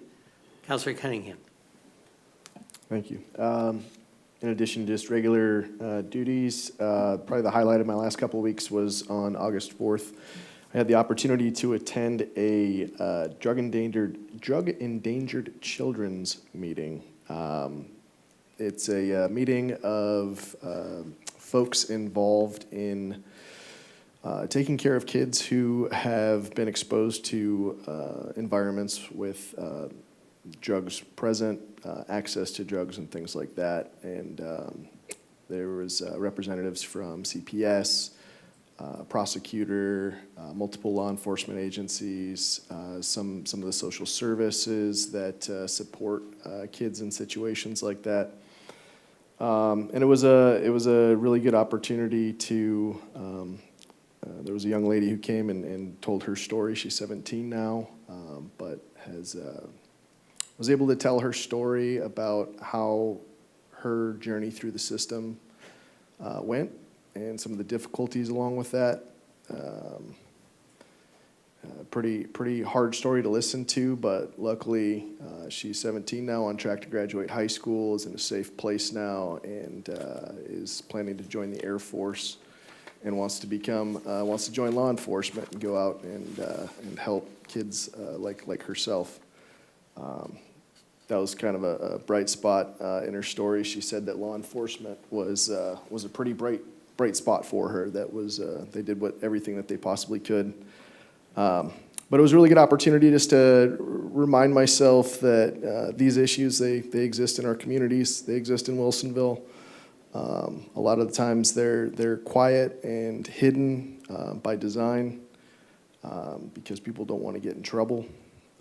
But a really good reminder of that, and I think we always have to just keep things like that in mind as we talk about policy and public safety in our city and what we can do to support that. So that's my report. Thank you. Councilor Sheva? Thank you, and thank you everyone who is attending tonight and those of you that are online as well.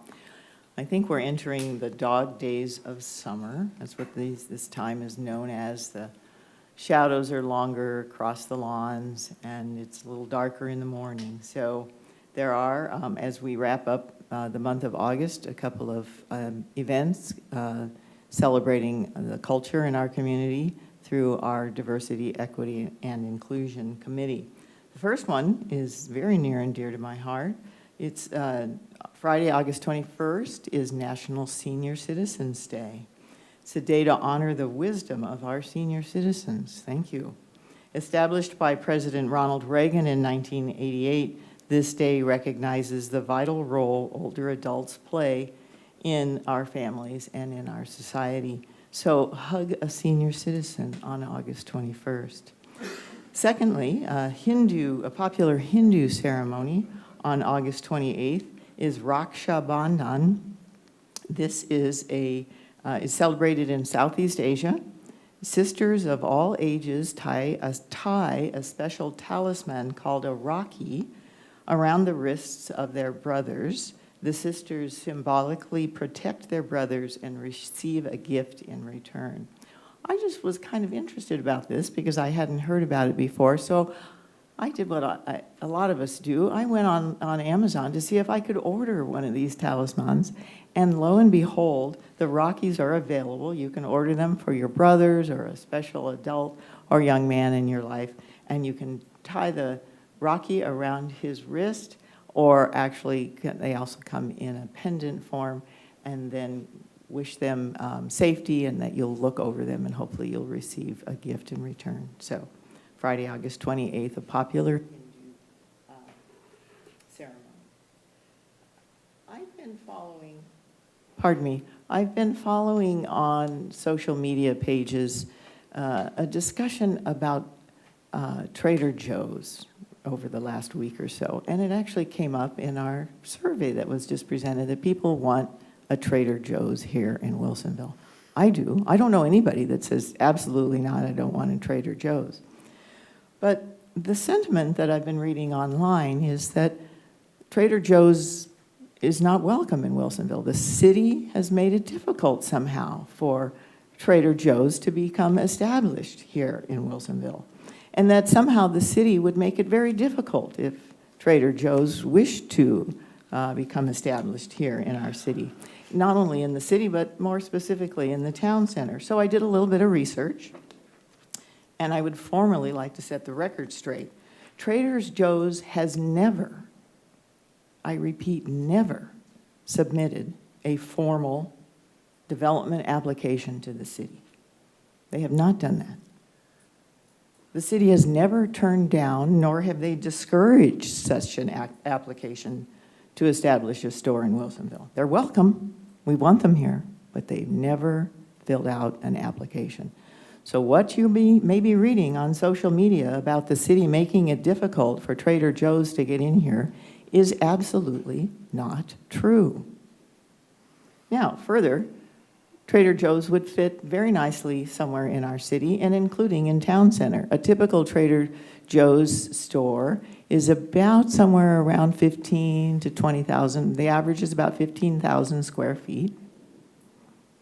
Now, in town center, the largest retail establishment can go as high as 30,000 square feet. So we know that a Trader Joe's could fit easily in town center.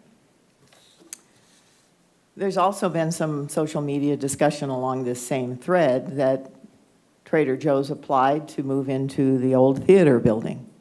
Again, absolutely not true.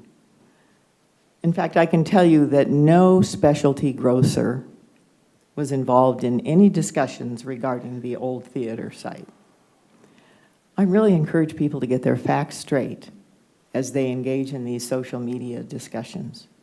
We just saw that there's distrust in our government here in the city. I have to ask, where's that breeding? Where's that coming from? So I encourage people to do their research, get their facts straight before they either post mistruths on social media or before they weigh in and get on the bandwagon and say, yeah, it's a terrible thing. The city is trying to keep Trader Joe's out of Wilsonville. It's not true. I hope we get one, and I hope we get one in our town center. Thank you very much. Councilor Skoll. I'll have my meetings, my forward meetings and my past meetings on file with the city recorder. For public comments tonight, I'll continue with the city events for the rest of the month here going into September. The city's annual emergency preparedness fair is back with an opportunity to learn basics like how to build a go kit, what to know about wildfire season, and how to sign up for emergency alerts and more. Come over to the Steinboozer Barn at Memorial Park from 9 a.m. to 12 p.m. on Saturday, April 29th, with questions for experts from the city and several partner organizations. And don't miss the demonstrations, the free resources and giveaway items that can help you get ready for the unexpected. Let's see. Short story contest, a reminder for writers of all ages to submit short stories for the Wilsonville Public Library 2026 Short Story Contest by August 31st. Stories will be judged by a panel of library professionals, professional librarians for creativity, style, and voice. 3 winners from each of 6 different age groups will receive prizes and have their stories published on the library's website. Official rules and the entry form can be found on the library's website or by asking a librarian. Let's see, final thing is back to school trip planning with SMART. There's multiple dates here. As a new school year begins, SMART is here to help students and families travel with confidence. Whether you're walking, biking, taking transit, or looking for the safest way to school, the SMART team is here to help. Stop by SMART Welcome Center at 9749 Southwest Barber Street during one of the 3 back-to-school trip planning pop-up events for help, plus a free bike safety check. Events will be 2:30 to 4:30 on September 2nd, 8th, and 10th. And that's all I have. Thank you. Thank you. Next is our consent agenda. I'll ask the city attorney to summarize the consent, items on consent, excuse me. Resolution number 3277, a resolution of the City of Wilsonville authorizing the city manager to execute a consultant contract with Via Transportation, Inc. for deployment of Mobility Ecosystem CAD AVL Planning and Passenger Information System for Smart Fleet Operations Project, and minutes of the August 3 and August 6, 2026 City Council meetings. Thank you. City Council President Barry, can I have a motion to adopt the consent agenda? I move to adopt the consent agenda. Is there a second? Second. Motion's been made and seconded. Any discussion? Seeing none, all those in favor say aye. Aye. Motion passes 5-0. Now we turn to new business. Tonight, council will consider resolution number 3279. I'll ask the city attorney to read the resolution summary. This is the resolution number 3278. Oh, excuse me, No worries. 3278. A resolution of the City of Wilsonville authorizing the city manager to engage in negotiations with the Tri-County Metropolitan Transportation District of Oregon concerning transit boundary adjustments, West Rail service, and other matters. Okay, thank you. I'll now ask staff to present their report.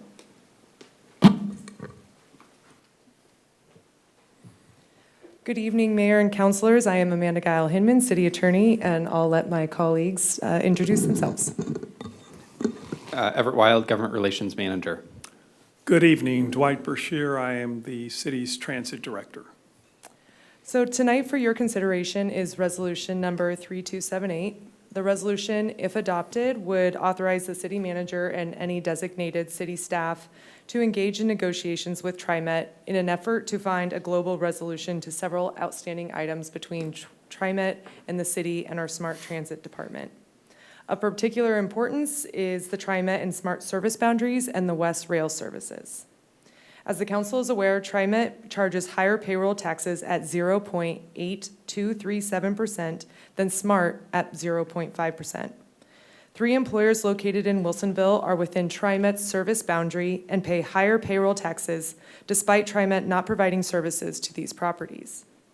Due to current state law, there is no statutory mechanism for those properties to withdraw from the TriMet service district to be included in SMARTs. Additionally, the future Basalt Creek area is currently within the TriMet service boundary, and employers there are and will be charged higher payroll taxes if the service district boundary is not revised before those properties are annexed into the city.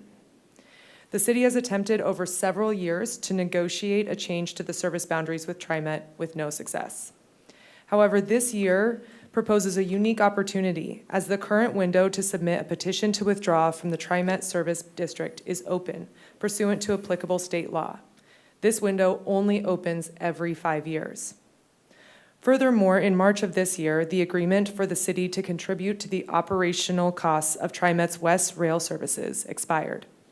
Staff anticipate that this is an additional item that could be part of negotiations between TriMet and the city to find global resolution to the outstanding issues between the transit service providers.